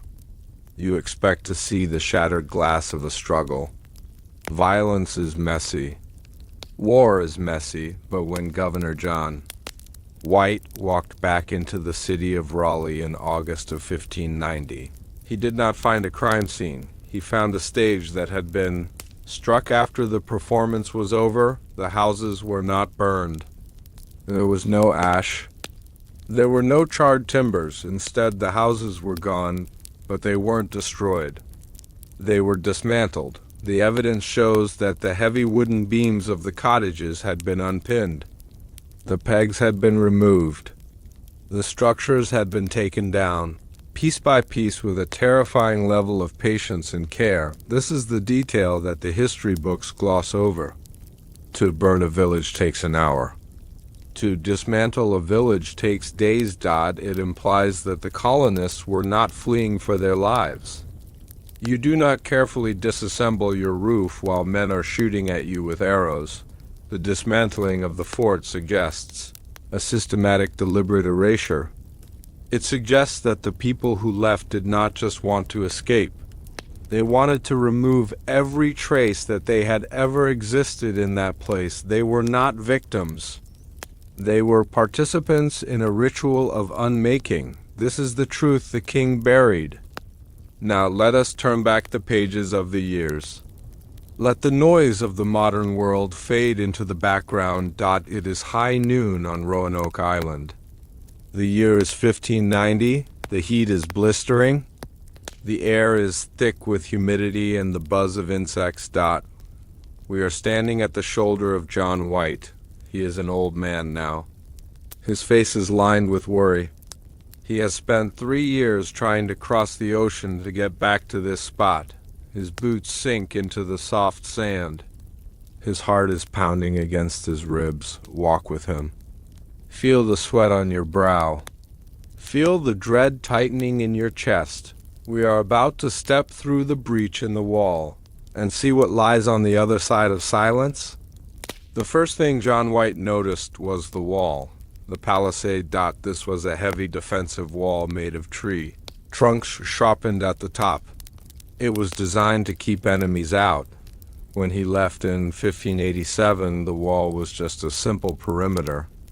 But when he returned, he found it had been fortified. It was stronger. New posts had been added. This is a crucial clue. It tells us that for a long time the colonists were active. They were building. They were reinforcing their position. They were not huddled in fear. They were expanding their defenses. But defenses against what?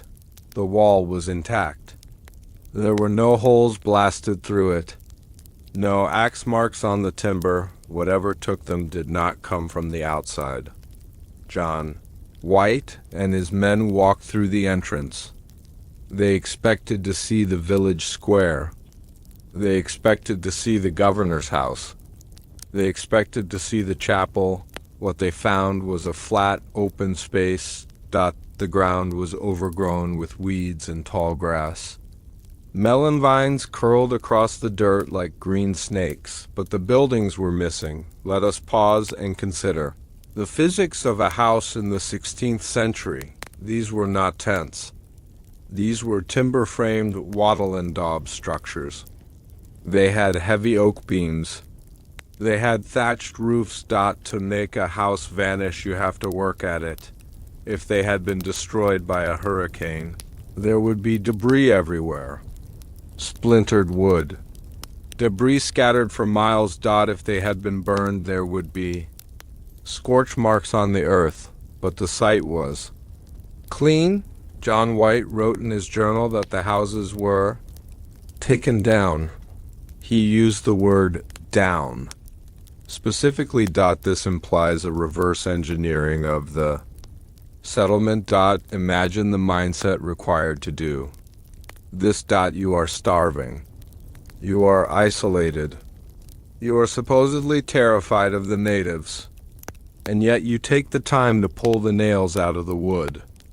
You take the time to lower the beams gently to the ground. Why? Clean up before you leave, unless the leaving itself was a ceremony. In many occult traditions, the closing of a ritual circle requires the practitioner to banish the space. You must return the space to its original state. You must leave no footprint. The dismantling of the houses was not a practical decision. It was a spiritual one. They were erasing their impact on the ley line. They were returning the materials to the earth. John White walked further into the enclosure. He was looking for clues. He was looking for a message. He found the iron bars, pigs of iron and heavy. Bars of lead were scattered in the grass. In the 16th century, iron was more valuable than gold in the Americas. You could not mine it there. You had to bring it on ships. It was heavy. It was essential for making tools, weapons, and nails. To leave iron behind was madness. The colonists had moved to Croatoan Island. They would have taken the iron. They would have needed it to build new homes. If they had been raided by Native Americans, the iron would have been the first thing stolen. The tribes prized metal above all else. They would have stripped the site clean of every scrap of metal, but the iron was still there. Heavy, black, rusting. In the salt air. It sat there untouched. This tells us two things. First, the colonists did not leave to start a new life. You do not start a new life by leaving your most valuable resources in the dirt. Second, the people who took the colonists, if indeed they were taken, did not care about material wealth. The entity that cleared Roanoke had no use for iron. It had no use for lead. It only had a use for the organic component of the settlement. The biological batteries. The iron bars lay there like tombstones. They marked the spots where the workshops used to stand. They were heavy anchors that bound the colony to the physical world. And when the colonists ascended into the mist, they had to cut the anchors. They shed the weight of the material. John White looked at the iron and he felt a chill. He knew in his gut that no sane Englishman would leave this metal behind. He realized then that he was not tracking sane Englishmen. He was tracking something else. Desperate for a sign of his family, White went to a secret spot. Before he left 3 years ago, he had buried his personal chests. He had hidden them to keep them safe from the Spanish or the elements. He knew exactly where they were. He walked to the spot near the end of the trench. He found the earth disturbed. The chests had been dug up, but they had not been stolen. They had been opened and left there. This is the most personal and painful discovery of the entire mystery. The chests contained John White's life work, his maps, his drawings of the New World, his books on history and mathematics, his armor. They were scattered across the ground. The armor was rusted through. The paper was pulped by the rain, but look closely at the damage. The books were not just rotted, they were torn. The covers were ripped off. The frames of his paintings were broken. This was not the work of a curious animal. A bear might dig up a chest smelling food, but a bear does not tear. The cover off a book, this was vandalism, but it was a specific kind of vandalism. It was an attack on knowledge. Whoever dug up those chests wanted to destroy the records. They wanted to destroy the maps. They wanted to destroy the images of the colony. They wanted to erase the memory of the place. Was it the Spanish? Unlikely. If the Spanish had found the chests, they would have taken the maps. Maps were military intelligence. You don't leave intelligence rotting in the rain. Was it the local tribes? Maybe. But why dig them up only to leave the metal armor behind? The evidence points inward. It points to the colonists themselves. In the final days of the shift, when the hive mind took over, when the old identities were being Shed, perhaps they turned against the symbols of their old life. Books represented the logic of Europe. Maps represented the boundaries of the empire. Armor represented the fear of death. To fully merge with the entity of the island, they had to reject these things. Imagine the colonists in a trance digging up the chests. Imagine them ripping the pages out of the books, not with anger, but with a cold detachment. We do not need these words anymore, they think. We hear the true voice now. John White stood over the ruin of his life's work. He saw his own watercolor paintings dissolving into the mud. He realized that he was being mocked. The colony hadn't just died. It had rejected him. Let us look away from the ground and look at the structure itself. John White was a map maker. He understood lines, angles, and fortifications. As he paced the perimeter of the ghost town, he began to notice something disturbing about the layout. The fort had been modified. The original design he left in 1587 was a standard military square, functional, simple, but the enclosure he found in 1590 was different. The shape had been altered. The new palisade posts were arranged in a specific pattern. If you looked at it from above, it wasn't just a defensive wall. It was a symbol. The angles of the corners were not 90 degrees. They were sharper. The layout resembled the sigillum diagrams found in the grimoires of the time.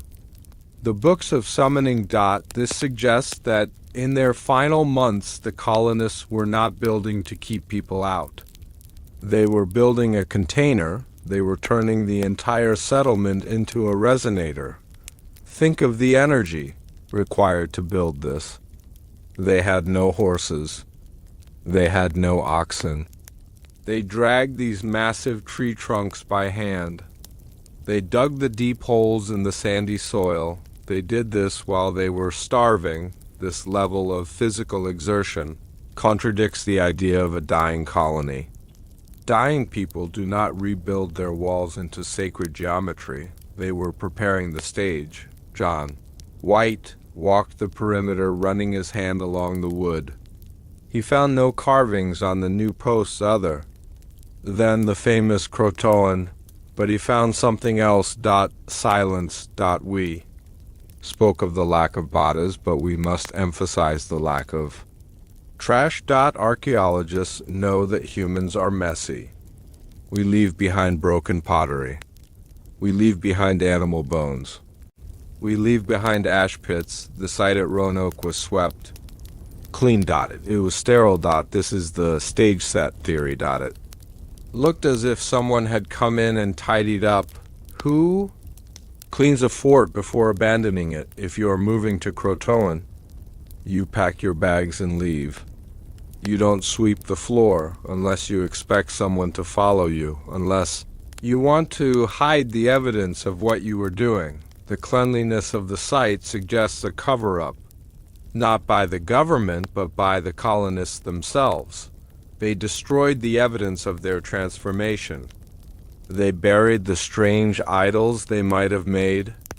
They smoothed over the dirt where they had danced. They left John White a sanitized version of the truth, a blank slate. He was standing in the middle of a puzzle that had been glued together so he couldn't see the seams. White continued his search down to the water. He was looking for the colony's small boats, the pinnace and the wherry. These were light boats used for fishing and transport. If the colonists had moved to Croatoan Island, they would have needed these boats. They would have ferried the women and children across the Sound. But White found no boats. At first, this gave him hope. He thought, they took the boats. They must be safe. But then he looked further down the beach. He found debris, pieces of wood that looked like the ribs of a small vessel. Oars that were snapped in half. It appeared that the boats had not been taken. They had been destroyed. Or perhaps they had simply rotted away from disuse. If the boats were unusable, then how did they leave? Did they walk on the water? Or did they not leave by water at all? The lack of functional transport seals the impossibility of the move to Croatoan theory. You cannot move 115 people across open water without ships. John White stood on the shore looking at the wreckage of the boats, and the realization hit him. They didn't sail away. They didn't walk away. The path they took didn't require boats or shoes. He looked back at the silent fort, the empty houses, the overgrown gardens. He realized he was looking at a husk, a shell. The life inside had hatched and flown away. Why did John White leave? This is the question that damns him. He had finally returned. He had found the clues. He had found the word Croatoan. He believed his family was alive just down the coast. And yet he left. He got back on his ship and sailed away. Why? History blames the weather. It blames the hurricane that snapped the anchor cables. It blames the mutinous crew who refused to stay. But there is a psychological layer here. John White was terrified. He wrote in his journal about the uncomfortable nature of the place. He felt the eyes of the woods on him. He felt the wrongness of the empty fort. Deep down beneath the hope of a father lay the intuition of a man. He knew they were gone. He knew that if he went to Croatoan, he would find nothing. Or worse, he would find something that looked like his daughter, but WSN single quotes to dot. The fear of the unknown drove him off that island. He chose to live with the mystery rather than face the horror of the reality. He chose to believe the lie of the carving. They are safe at Croatoan. He repeated it to himself like a mantra. He wrote it in his official report. He told it to the Queen, but he never went back. He spent the rest of his life in Ireland, gazing at the sunset, wondering. But on that day in 1590, as he ordered the sailors to row him back to the ship, he did not look back at the fort. He left the armor rusting in the dirt. He left the books rotting in the rain. He left the iron bars heavy and cold. He fled the scene of the crime, and the silence of Roanoke closed back in. The vines continued to grow. The deer returned to graze in the ruins, and the 115 souls who had been harvested watched him go. They were not on Croatoan.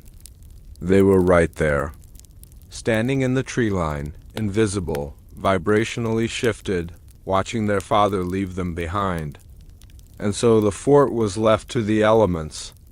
But the story did not end with John White's departure. Because years later, when the first permanent settlers arrived at Jamestown, they began to hear rumors from the local tribes. Rumors of a tribe with gray eyes. Rumors of children who could speak Elizabethan English. The souls of Roanoke had not vanished. They had been absorbed. And they were waiting to be found. We often think of history as a series of political decisions made by kings and queens in bright throne rooms. We think of maps drawn by navigators and wars fought by generals. But the true history of the British Empire was not written in a palace. It was written in a dark room filled with smoke and strange symbols by a man who claimed to speak to angels. The disappearance of the Roanoke colony was not a failed business venture. It was not a tragedy of poor planning. It was a calculated spiritual transaction orchestrated by the most dangerous mind in Elizabethan England. Dr. John Dee. He was the Queen's personal astrologer. He was the man who chose the date of her coronation. He was the original Agent 007, and he believed that for England to rule the world, it needed to open a doorway to the spiritual realm. To open that door required a key, and that key was not made of metal. It was made of souls, The 115 men, women, and children sent to Roanoke were not colonists. They were fuel. They were sent to a specific coordinate on the globe to act as a battery for a ritual that would change the destiny of the world. They were sacrificed by a wizard to buy an empire. This is the truth the king buried. Now let us turn back the pages of the years. Let the noise of the modern world fall away. Transport yourself to the year 1587. We are standing on the banks of the River Thames just outside of London in the village of Mortlake. Before us stands a sprawling manor house. It is dark. The windows are barred. This is the home of John Dee. Inside this house is the greatest library in England. It smells of beeswax, melting candles, and ancient leather. It smells of dried herbs and sulfur. Walk with me into the study. The floorboards creak beneath our feet. The air is cold and still. In the center of the room sits a man hunched over a desk. He is surrounded by charts of the heavens and maps of the New World. He is the architect of the mystery we have been exploring. To understand Roanoke, you must understand John Dee. In the 21st century, we separate science from magic. We have physicists and we have priests. But in the 16th century, there was no line. John Dee was a mathematician. He taught navigation to the captains who sailed the seas. He understood geometry and astronomy better than any man alive, but he also believed that the universe was a code. And he believed that if you could crack that code, you could control reality. He was a tall man with a long white beard and eyes that were described as burning. He wore long robes. He looked like the archetype of a wizard because he was the archetype. Queen Elizabeth I did not make a move without consulting him. She called him my noble intelligencer. Dee had a vision. He coined a phrase that we still use today, the British Empire. But his version of the empire was not just about trade and land. It was about spiritual dominion. He believed that England was the true heir to the biblical Zion. He believed that King Arthur had once sailed to America, and therefore America belonged to England by divine right. But to claim that right, he needed to perform a ritual of possession. He needed to plant a flag. But a physical flag was not enough. He needed to plant a living seed. Roanoke. If you look at the journals of John Dee, which are preserved in the British Library, you see the obsession. He was not interested in tobacco or gold. He was interested in the spiritual geography of the New World. He believed that there were specific points on the earth nodes of power where the veil between worlds was thin, he called these the watchtowers. He identified the Outer Banks of North Carolina as the location of the western WATCHTOWAR. It was a place where the energy of the continent flowed into the ocean, but a watchtower needs a garrison. It needs consciousness to activate it. This is where the plan for the colony originated. It was not Raleigh's idea. Raleigh was the financier. Raleigh was the pupil. Dee was the master. Dee told Raleigh exactly where to send the ships. He gave him the coordinates. Raleigh, trusting his master's wisdom, gathered the families. He gathered the 115 souls. He didn't know he was gathering the ingredients for a spell. On Dee's desk sat an object that is perhaps the most cursed artifact in British history. It is still there today in the British Museum. You can go and see it, a circular mirror made of highly polished black obsidian. It was not made in England. It was brought from Mexico. It was an Aztec artifact.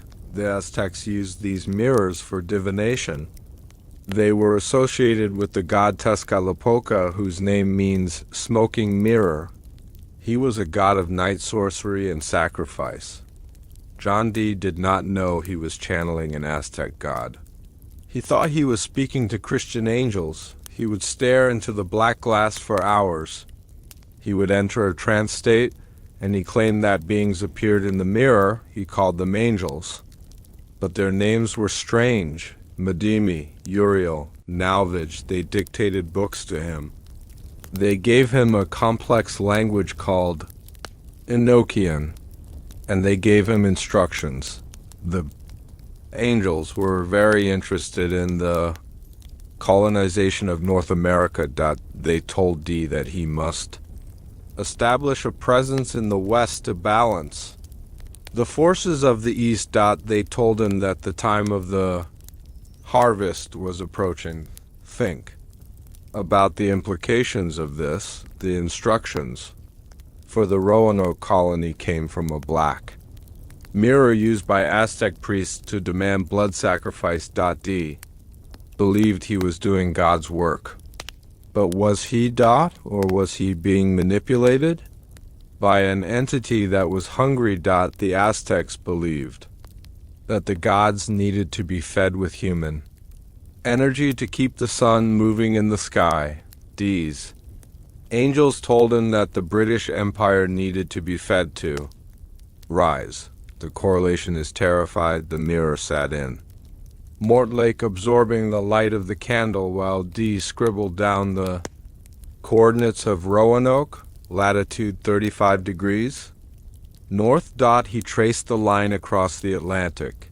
He looked at the mirror, and the mirror looked back. It showed him the future.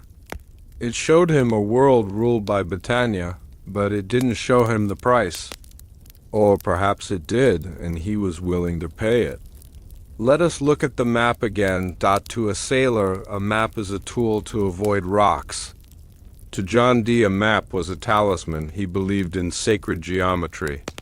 The idea that shapes and angles have power. When he designed the plan for the city of Raleigh, he didn't design a normal town. He laid it out according to geometric principles derived from his conversations with the angels. The fort was to be a pentagon. The houses were to be arranged in a specific grid. Why? Because in ceremonial magic you must create a containment field before you summon a spirit. If you summon a powerful energy without a container, it will burn you. The colony of Roanoke was the container, the 115. People were placed inside this geometric shape. They lived there. They slept there. They walked the lines of the grid every day. They were charging the circuit. This explains why the location was so important. When the pilot Simon Fernandez refused to take them further north to the Chesapeake Bay, he was likely following Dee's secret orders. The Chesapeake was a better harbor. It was safer. It had better soil, but it was not the right location. The ritual had to happen at Roanoke. It had to happen at the specific latitude that aligned with the WATOWER. The colonists were forced off the ships onto a sandbar that couldn't support them because the geography mattered more than their survival. They were placed on the altar, and John Dee, back in London, watched the stars waiting for the alignment to click into place. He tracked the planets, Saturn, Mars, the moon. He knew the window of opportunity was closing. The year 1588 was approaching. The year of the Great Conjunction. The year the Spanish Armada would attack. Dee needed the energy of Roanoke to be released. Exactly at that moment, he needed a shield for England. And a shield is made of something. Let U.S. descend deeper into the madness of Mortlake. John Dee did not work alone. He required a medium, a scryer. Someone who could look into the glass and hear the voices clearly. He found Edward Kelly. Kelly was a charlatan, a criminal, a man who had his ears cropped for forgery, but he possessed a talent that Dee desperately needed. He was a conduit. Together they spent hundreds of hours in the candlelit study engaging in what they called angelic conversations. Dee would write down the questions. Kelly would stare into the stone and dictate the answers given by the entities. The transcripts of these sessions exist. They are not the ravings of madmen. They are precise. They are mathematical. They are terrifying. The entities spoke of a new world order. They spoke of the apocalypse. And they spoke of the need for a great work to be completed. In the West, in 1587, just before the colonists sailed, the tone of the conversations changed. The angels became demanding. They told Dee that he must offer up everything to the work. They even demanded that he share his wife with Kelly, a command that broke Dee's heart, but which he obeyed, because he believed the fate of the world hung in the balance. If he was willing to sacrifice the sanctity of his marriage, what else was he willing to sacrifice? The angels spoke of planting. The seed must die to bring forth the corn. This is a fundamental principle of alchemy, putrefaction. The material must rot and dissolve before it can be reborn as gold. Dee applied this principle to the colony. He looked at the map of Roanoke. He didn't see people. He saw base matter. He saw lead. He knew that for the British Empire to be born the gold, the seed, the colony had to undergo putrefaction. It had to be broken down. This casts a dark light on the lack of supplies. Did Dee advise the Queen's Council to withhold the ships? Did. He whispered in Raleigh's ear that the colony must be left alone to ripen. He knew that isolation causes psychological breakdown. He knew that starvation dissolves the ego. He knew that these were the necessary conditions for the alchemical transmutation of the soul. He wasn't abandoning them. He was putting the lid on the crucible and turning up the heat. Now we arrive at the most chilling connection of all. The Spanish Armada. In 1588. The greatest invasion force in history was sailing to destroy England. King Philip of Spain had the blessing of the Pope. He had the ships. He had the soldiers. England was weak. Queen Elizabeth had a tiny navy. She had no standing army.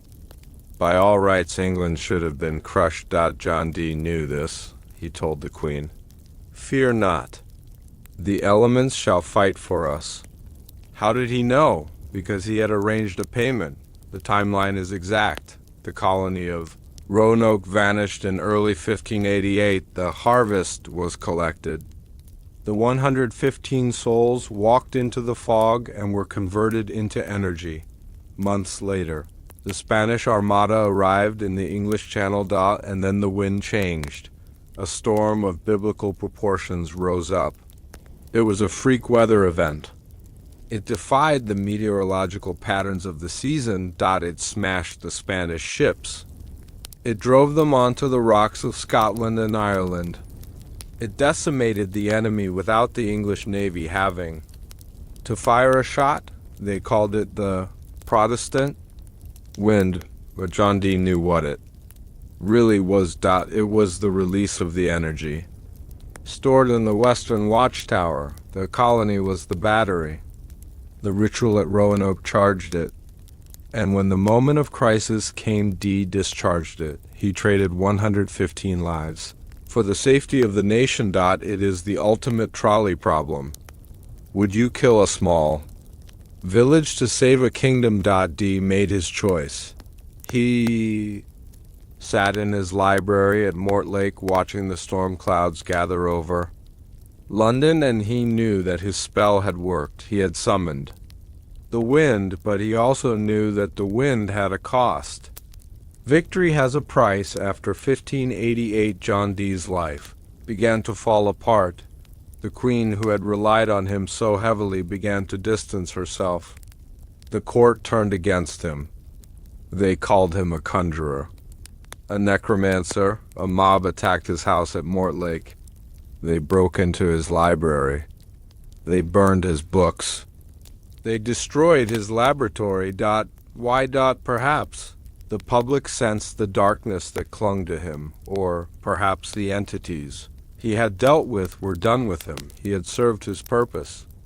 He had opened the door. He had paid the debt. He spent his final years in poverty. He was a broken man, but in his final diaries there are entries that suggest he was haunted by what he had done. He wrote of hearing voices at night, not the majestic voices of angels, but the confused whispering of children. He wrote of dreams where he was walking in a strange forest filled with mist, a forest he had never visited in life, but which he knew from his maps. Roanoke. He had sent them there. He had locked the door, and now they were calling to him from the other side. He died in 1608. The same year, the first supply ships for Jamestown were preparing to sail. He never spoke publicly about the Lost Colony. He never defended Raleigh. He never asked for an investigation. His silence was his confession. He knew where they were. They were not lost.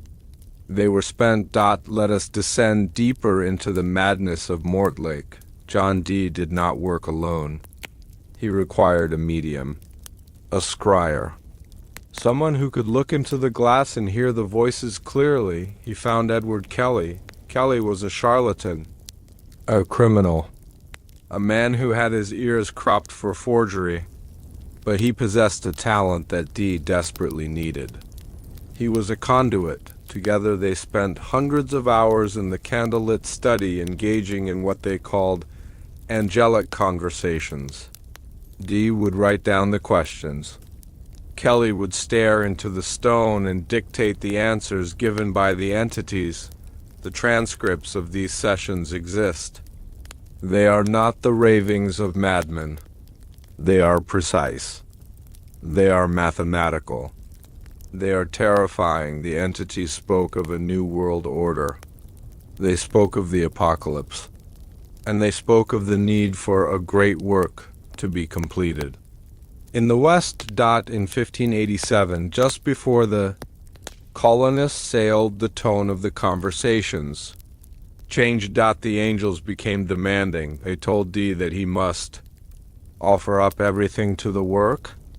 They even demanded that he share his wife with Kelly, a command that broke Dee's heart, but which he obeyed because he believed the fate of the world hung in the balance.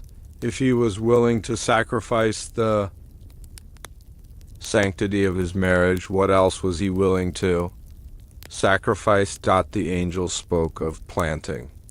The seed must die to bring forth the corn. This is a fundamental principle of alchemy, putrefaction. The material must rot and dissolve before it can be reborn as gold. Dee applied this principle to the colony. He looked at the map of Roanoke. He didn't see people. He saw base matter. He saw lead. He knew that for the British Empire to be born, the gold, the seed, the colony had to undergo putrefaction.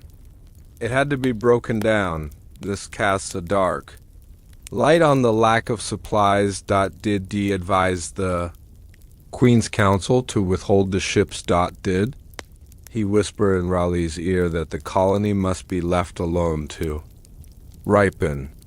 He knew that isolation causes psychological breakdown. He knew that starvation dissolves the ego. He knew that these were the necessary conditions for the alchemical transmutation of the soul. He wasn't abandoning them. He was putting the lid on the crucible and turning up the heat. Now we arrive at the most chilling connection of all. The Spanish Armada. In 1588. The greatest invasion force in history was sailing to destroy England. King Philip of Spain had the blessing of the Pope. He had the ships. He had the soldiers. England was weak. Queen Elizabeth had a tiny navy. She had no standing army. By all rights, England should have been crushed. John Dee knew this. He told the Queen, "Fear not. The elements shall fight for us." How did he know? Because he had arranged a payment. The timeline is exact. The colony of Roanoke vanished in early 1588. The harvest was collected. The 115 souls walked into the fog and were converted into energy months later. The Spanish Armada arrived in the English Channel. And then the wind changed. A storm of biblical proportions rose up. It was a freak weather event. It defied the meteorological patterns of the season. It smashed the Spanish ships. It drove them onto the rocks of Scotland and Ireland. It decimated the enemy without the English Navy having to fire a shot. They called it the Protestant wind, but John Dee knew what it really was. It was the release of the energy. Stored in the Western Watchtower, the colony was the battery. The ritual at Roanoke charged it, and when the moment of crisis came, Dee discharged it. He traded 115 lives. For the safety of the nation. It is the ultimate trolley problem. Would you kill a small village to save a kingdom? Dee made his choice. He sat in his library at Mortlake watching the storm clouds gather over London, and he knew that his spell had worked. He had summoned the wind, but he also knew that the wind had a cost. Victory has a price. After 1588, John Dee's life began to fall apart. The Queen, who had relied on him so heavily, began to distance herself. The court turned against him. They called him a conjurer, a necromancer. A mob attacked his house at Mortlake. They broke into his library. They burned his books. They destroyed his laboratory. Why? Perhaps the public sensed the darkness that clung to him, or perhaps the entities he had dealt with were done with him. He had served his purpose. He had opened the door. He had paid the debt. Dee spent his final years in poverty.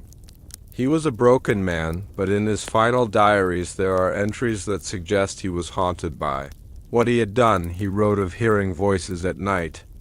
Not the majestic voices of angels, but the confused whispering of children. He wrote of dreams where he was walking in a strange forest filled with mist. A forest he had never visited in life, but which he knew from his maps. Roanoke. He had sent them there. He had locked the door, and now they were calling to him from the other side. He died in 1608.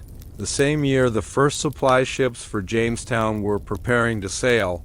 He never spoke publicly about the Lost Colony. He never defended Raleigh.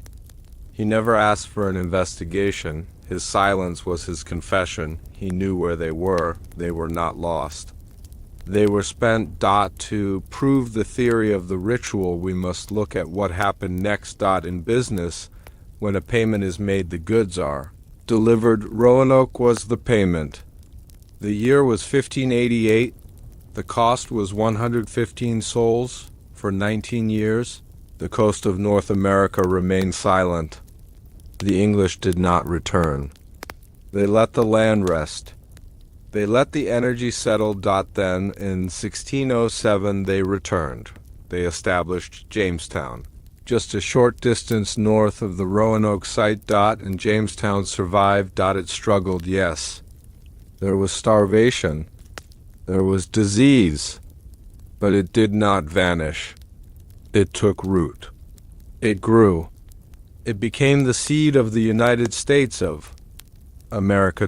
Why did Jamestown succeed where Roanoke failed? Historians talk about better supplies or better leadership, but John Dee would say it was because the debt had been cleared, the Western Watchtower had been activated. The spiritual hostility of the land had been appeased by the sacrifice of the first colony. Roanoke was the foundation. You bury a body in the foundation of a bridge to make it stand. You bury a colony in the foundation of an empire to make it last. Every city in America today, every skyscraper in New York, every road that crosses the continent owes its existence to that initial transaction.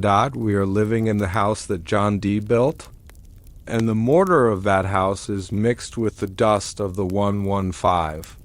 John Dee is long dead. His books are in museums.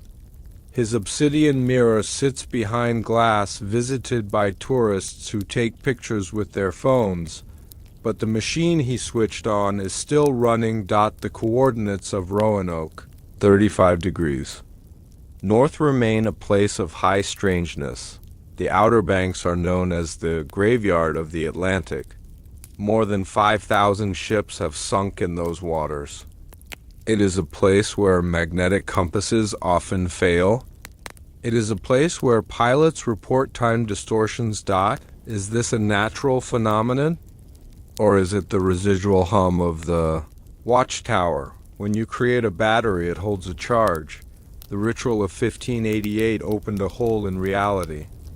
And holes are very hard to close. The military knows this. Look at the concentration of military bases in that region today. Norfolk, the naval shipyards. The radar installations.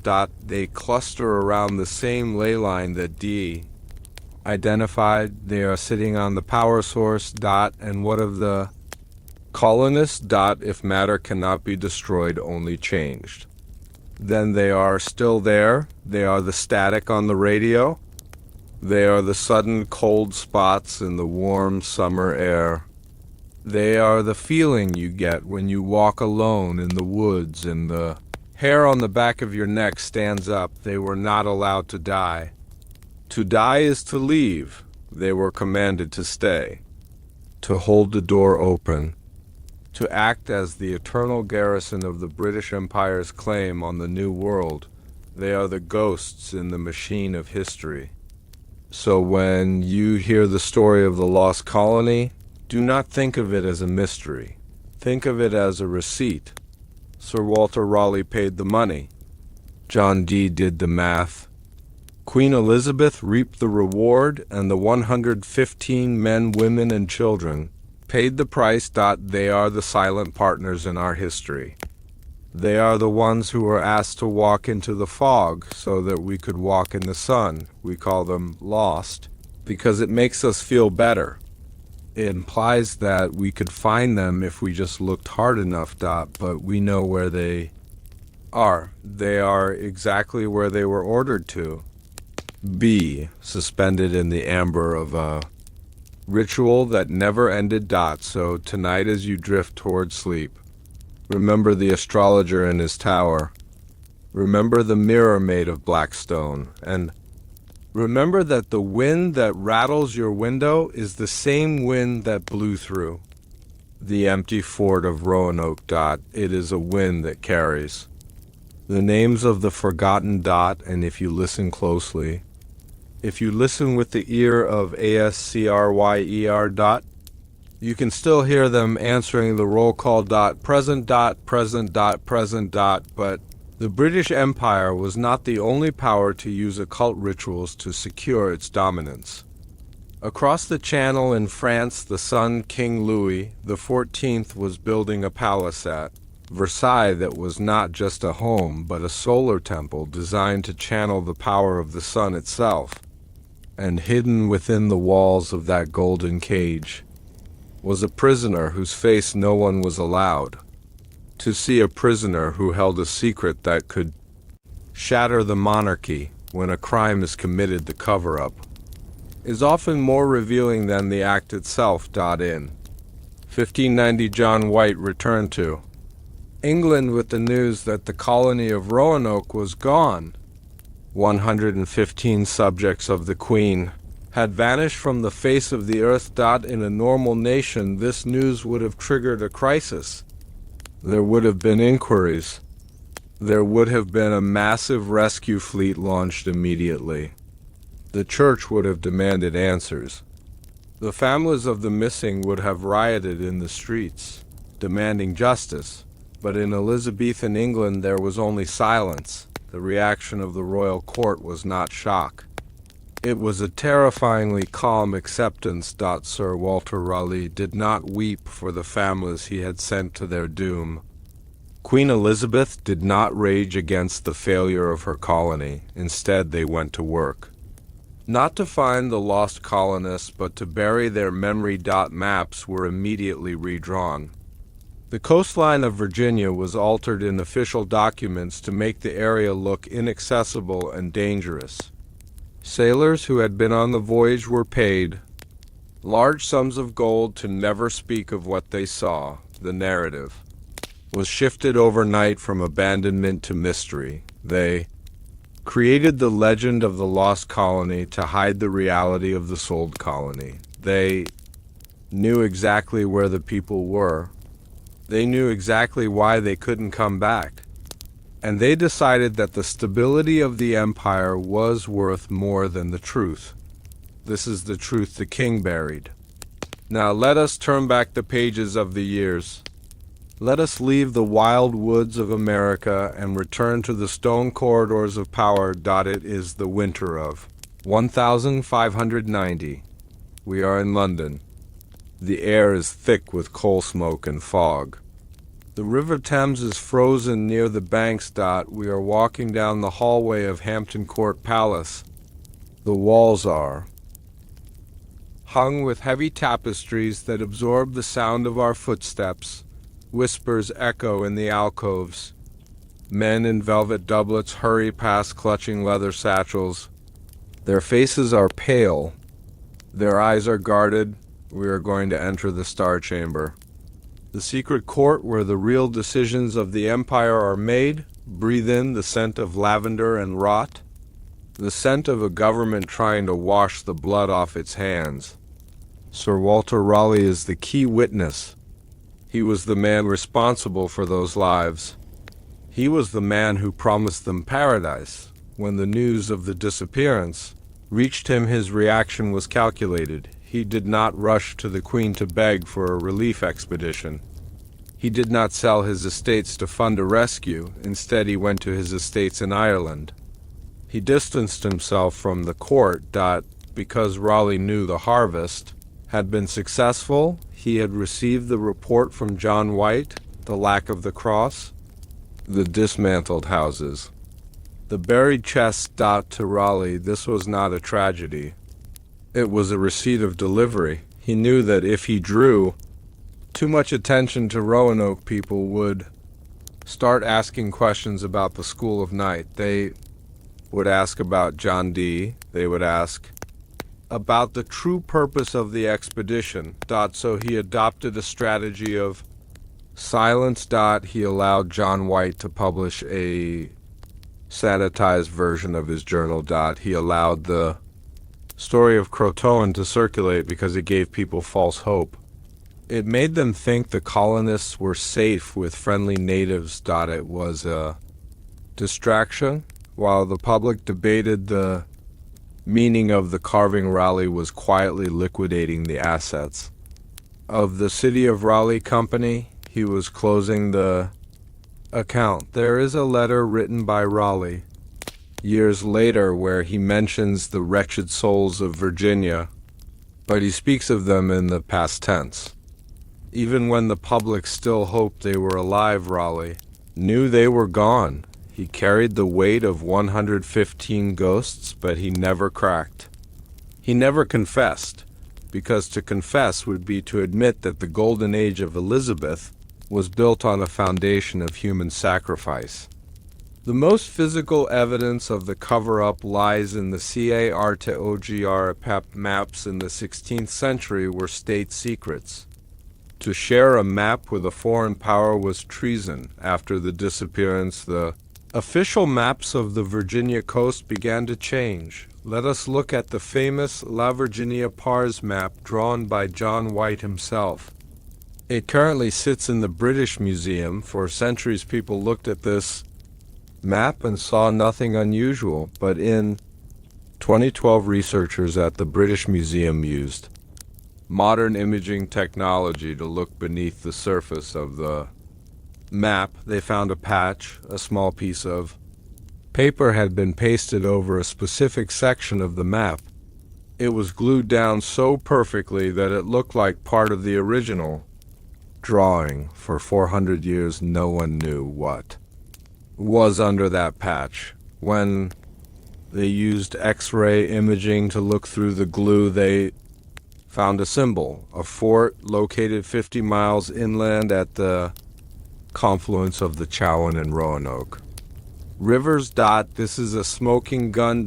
It proves that the leaders of the colony and the government in London knew about a secondary location, a planned destination. So why cover it up? Why glue a patch over the only clue that could lead to the survivors? Because they didn't want the survivors to be found if a rescue mission went to that inland fort. They might have found the colonists in their altered state.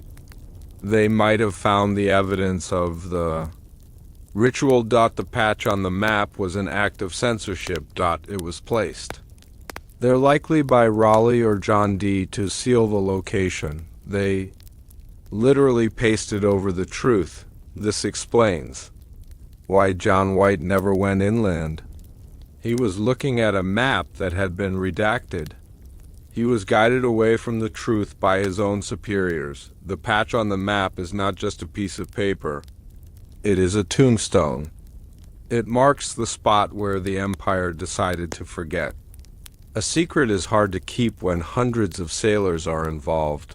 The crews of the ships that took the colonists there, and the crews that returned with John White saw things. They saw the empty fort. They saw the strange weather. They felt the wrongness of the island. Sailors talk. They tell stories in taverns. They spread rumors. So how did the crown silence them? Gold. Archives from the Elizabethan Admiralty show a strange spike in payments to certain mariners in the year 1591. Men who were previously poor suddenly bought land. Captains who were on the verge of bankruptcy suddenly retired to comfortable estates. Simon Fernandes, the treacherous Portuguese pilot who stranded the colonists, was never punished. In fact, he disappeared from the records comfortably. This suggests a payoff. The sailors were bought, but there was also fear. The Elizabethan spy network run by Francis Walsingham was ruthless. Sailors were told that speaking of Roanoke was a matter of national security. They were told that the Spanish were listening. Loose lips sink ships is a modern phrase, but the concept is ancient. They were told that if they spoke of the white deer or the fog, they would be branded as heretics or traitors. So the sailors drank their ale and kept their mouths shut. They took the gold and they let the story die. But imagine the nightmares of those men. Imagine the guilt, knowing that you left women and children on a cursed island, knowing that you took money to forget them. The silence of the sailors bought, the silence of the nation. And in that silence, the true history of America was rewritten. We must address the role of the Queen herself, Elizabeth I, the Virgin Queen, Gloriana. She is remembered as the mother of the English nation. But a mother protects her children. Did Elizabeth know? She was the most intelligent monarch in Europe. She had spies in every bedroom and every tavern.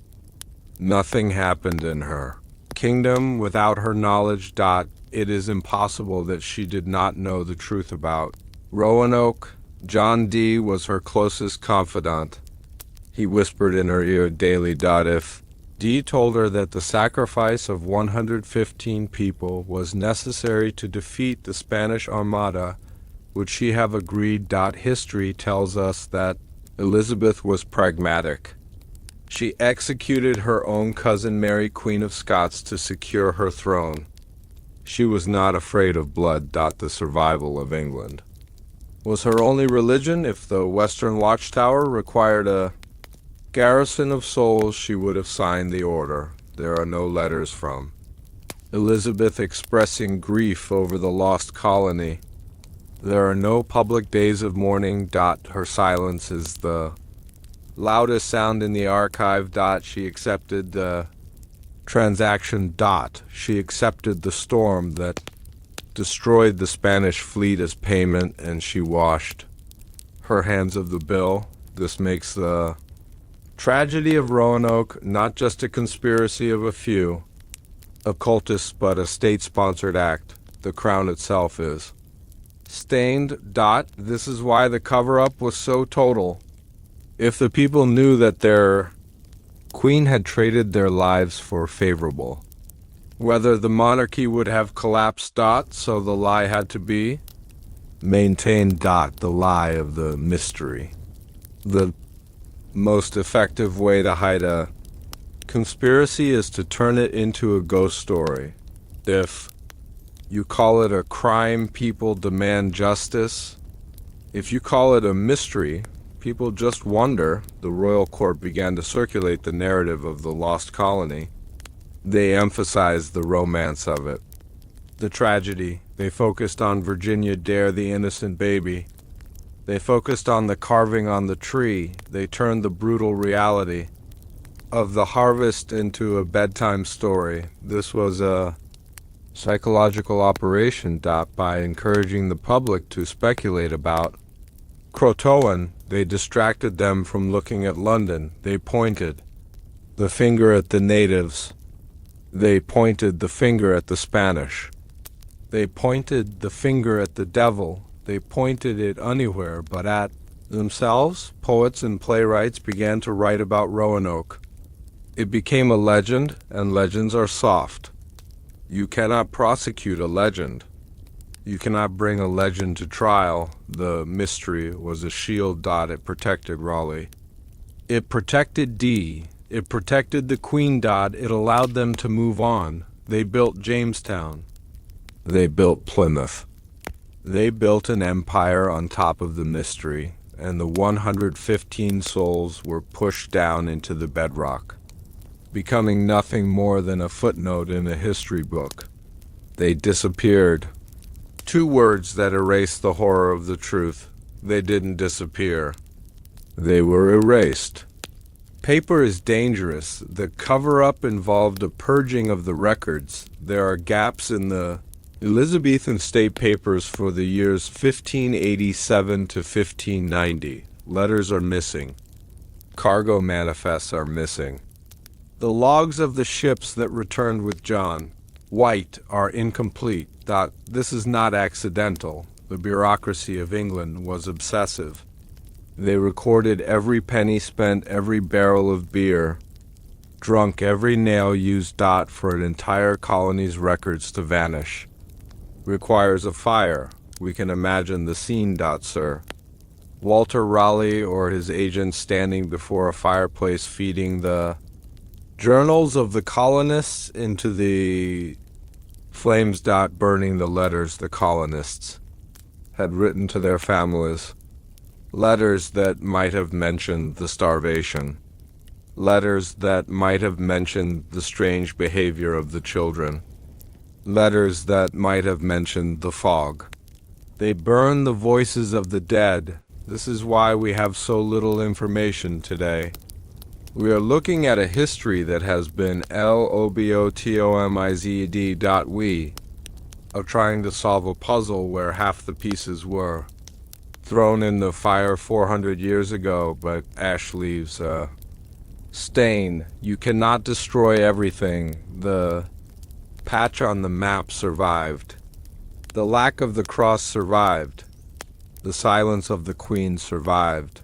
These are the shadows of the truth, and if you know how to look at shadows, you can see the object that casts them. You can see the shape of the betrayal. What is the cost of a National lie. The cover-up of Roanoke said precedent. It taught the empire that human life is a currency that can be spent. It taught them that truth is flexible. It taught them that if the cause is great enough, any sacrifice is justified. This philosophy infected the DNA of the nation that grew from that soil.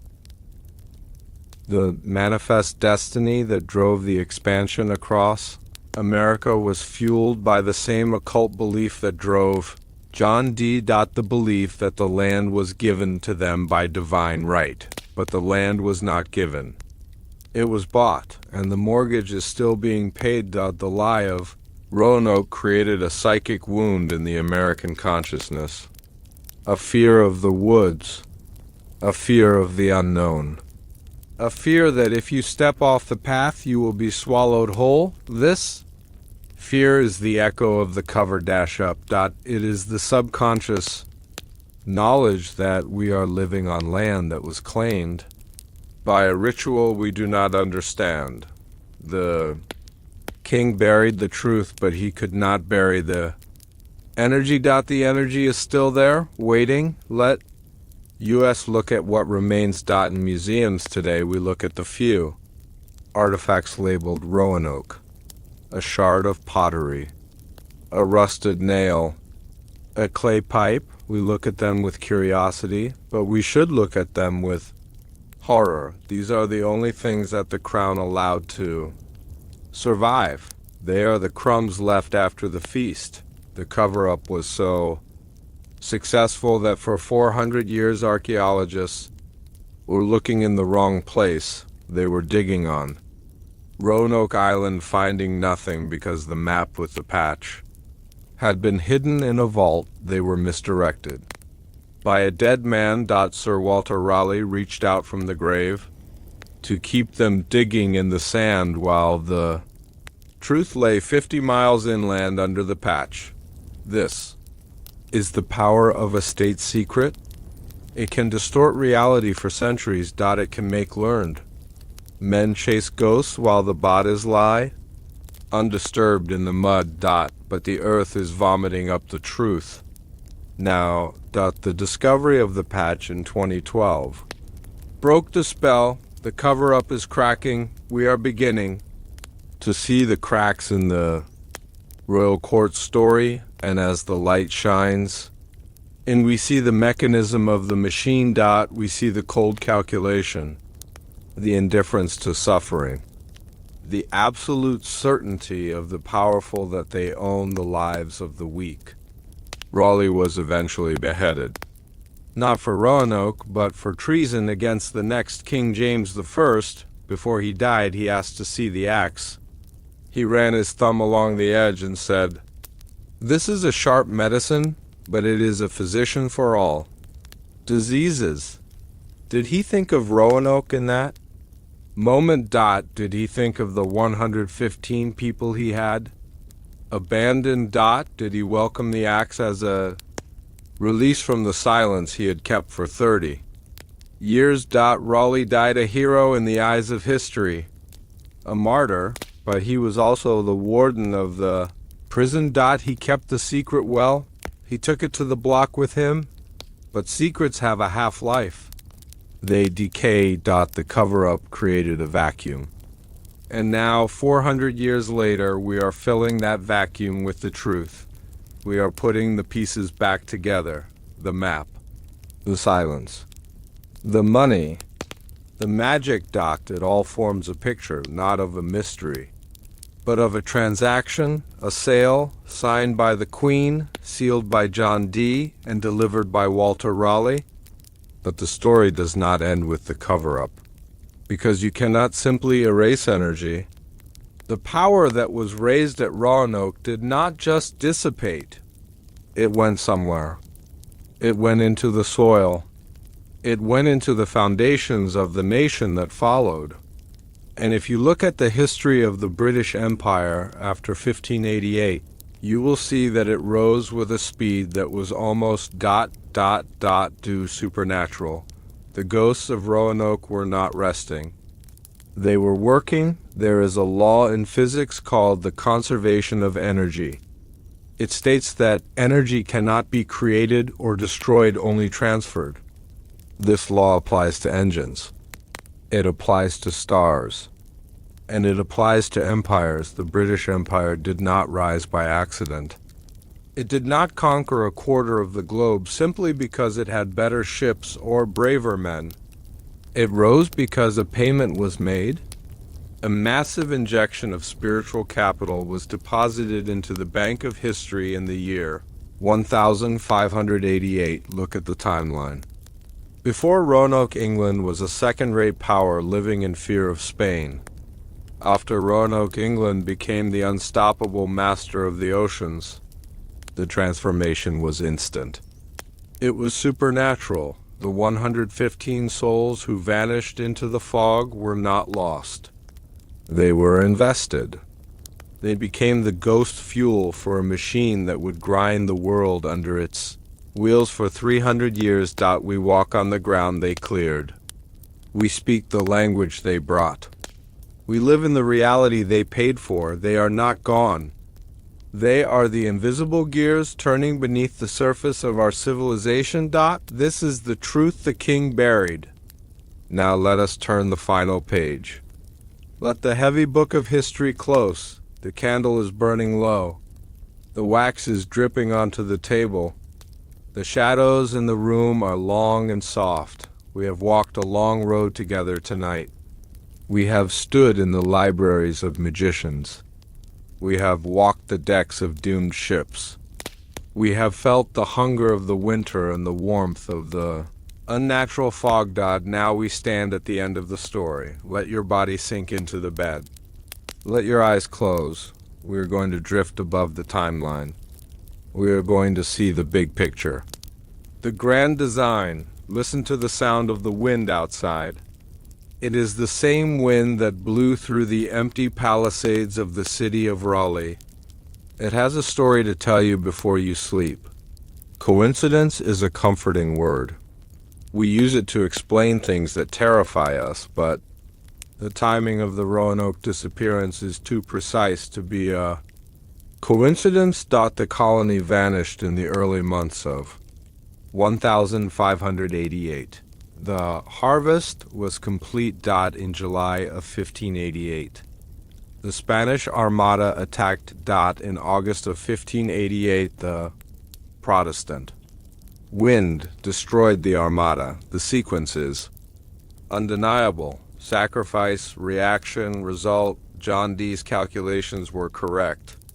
The Western Watchtower had been activated. The energy released by the colony acted as a metaphysical shield. It broke the back of the Spanish Empire. Spain never recovered. Their gold ships began to sink. Their economy collapsed. Their influence waned. England, on the other hand, entered a golden age. Literature flourished. Shakespeare wrote his plays. Science advanced. The Royal Navy became invincible. It was as if a curse had been lifted and replaced by a blessing, but blessings in the occult world are not gifts. They are loans. The British Empire expanded with a hunger that mirrored the hunger of the colonists.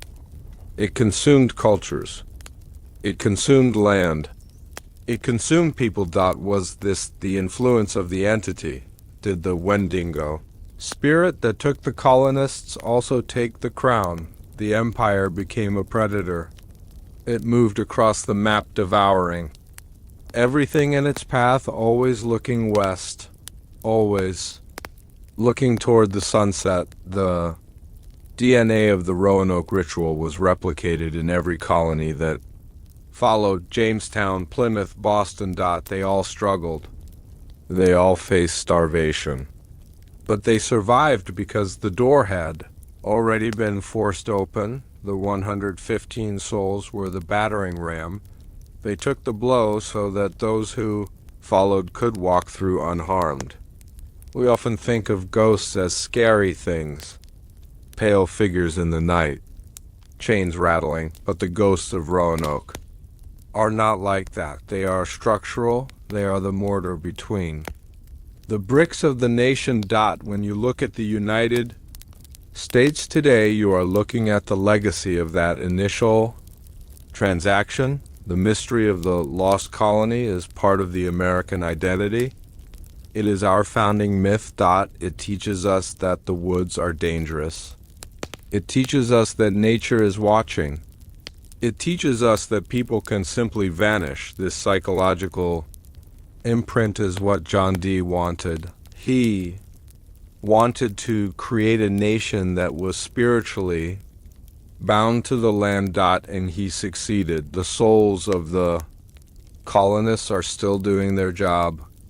They are the eternal garrison. They are holding the frequency. If they were to truly move on, if they were to be released from the ritual, perhaps the empire would fall. Perhaps the buildings would crumble and the roads would crack. We rely on them. We rely on their silence. We rely on them staying lost. This is why we never really looked for them. Deep down, we know that finding them would break the spell. If we found the bodies, if we proved they were just murdered by tribes or starved to death, the magic would evaporate. The mystery keeps them alive. The mystery keeps the battery charged. So we tell the story over and over again. We carve the word Croatoan into our history books. We keep the legend spinning. We are the keepers of the flame. The local people of North Carolina know that the story didn't end in 1588.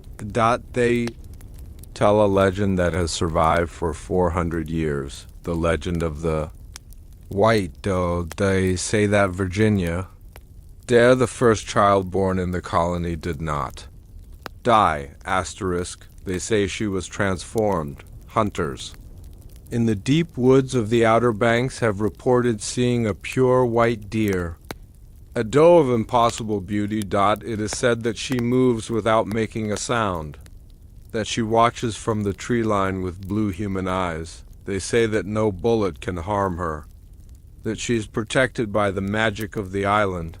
This legend is a folk memory of the truth. It is the collective unconscious remembering the shift. The colonists became part of the land. They merged with the flora and the fauna. They are the white deer. They are the gray moss. They are the mist that rises from the sound. They are still inhabiting the city of Raleigh, but the city is no longer made of wood. It is made of wind and light. They are happy there. This is the comforting thought we must hold on to. They were not dragged into hell. They were translated into a different state of being. They are the spirits of the place. And if you go there today, if you walk the trails of the National Historic Site, you can feel them. It is not a feeling of fear. It is a feeling of being watched by 1,000 eyes. A feeling of being in a crowded room when you are the only person there. They are curious about us. They watch the tourists. They watch the cars. They watch the airplanes overhead. They wonder at the world their sacrifice built. As we prepare to close the book on Roanoke, we must accept the hardest truth of all. We live in a world of cause and effect. We like to believe that history is a straight line of progress. We like to believe that we are civilized and rational. We look back at John Dee and his crystal stones and we smile. We call it superstition, but look at the world around you. We still build monuments on ley lines. We still inaugurate our leaders at specific astrological times. We still sacrifice the few for the benefit of the many. The methods have changed, but the magic remains. The ritual of 1588 was never finished. It simply changed form. The British Empire transformed into the American century. The language of Shakespeare became the language of the internet. The dominion that Dee saw in his mirror became the global network we live in today. It is all part of the same spell. And at the heart of It all pulsing quietly in the dark is the battery, the 115 souls. They are the silent investors. They are the ones who paid the initial capital. We owe them a debt every time you speak English, every time you turn on a light, every time you feel safe in your home. You are drawing interest from their account. It is a heavy thought. But it should not be a frightening one. It means that we are connected to the past in a way that is deeper than blood. We are connected by spirit. The colonists of Roanoke are not lost. They are found in us. They are the ghosts in our machine, and they will remain there until the machine stops turning. The fire in the hearth has turned to embers. The room is growing cold. The wind outside has settled into a gentle whisper. It is time to leave the 16th century. It is time to leave. Sir Walter Raleigh to his silence. It is time to leave John Dee to his mirrors. It is time to leave the colonists to their eternal watch in the woods. Let the fog of the Outer Banks recede. Let the sound of the ocean fade away.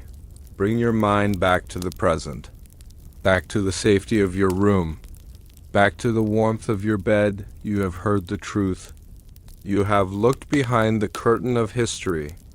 You have seen the gears that turn the world. Now you can rest. The burden of this knowledge is not yours to carry. It belongs to the archives now. We will place this file on the shelf next to the other secrets of the world. We will lock the cabinet. We will turn the key. The mystery is safe with us. Feel your shoulders drop. Feel your breathing slow down. In and out. In and out. Like the tide at Roanoke. Reliable, constant, peaceful. There are no more storms tonight. There are no more ships to wait for. There are no more debts to pay. The harvest is over. The winter is past. You are safe. Let the darkness wrap around you like a heavy velvet cloak. Let the silence fill your mind. The forest is quiet. The deer are sleeping. The fort is empty. Everything is exactly where it is supposed to be. Drift now. Drift away from the maps and the coordinates. Drift away from the kings and the queens. Float into the deep velvet void of sleep. The questions have been answered. The restless spirits have been acknowledged. They can rest now. And so can you. Tomorrow the sun will rise over the Atlantic just as it did in 1588. But tonight belongs to the dark. Tonight belongs to the dream. Let go of the waking world. Let go of the timeline. Sink down. Deeper. And deeper into the lore. Into the slumber. The story is over. The history is written. The night is yours. Sleep now. The file is closed.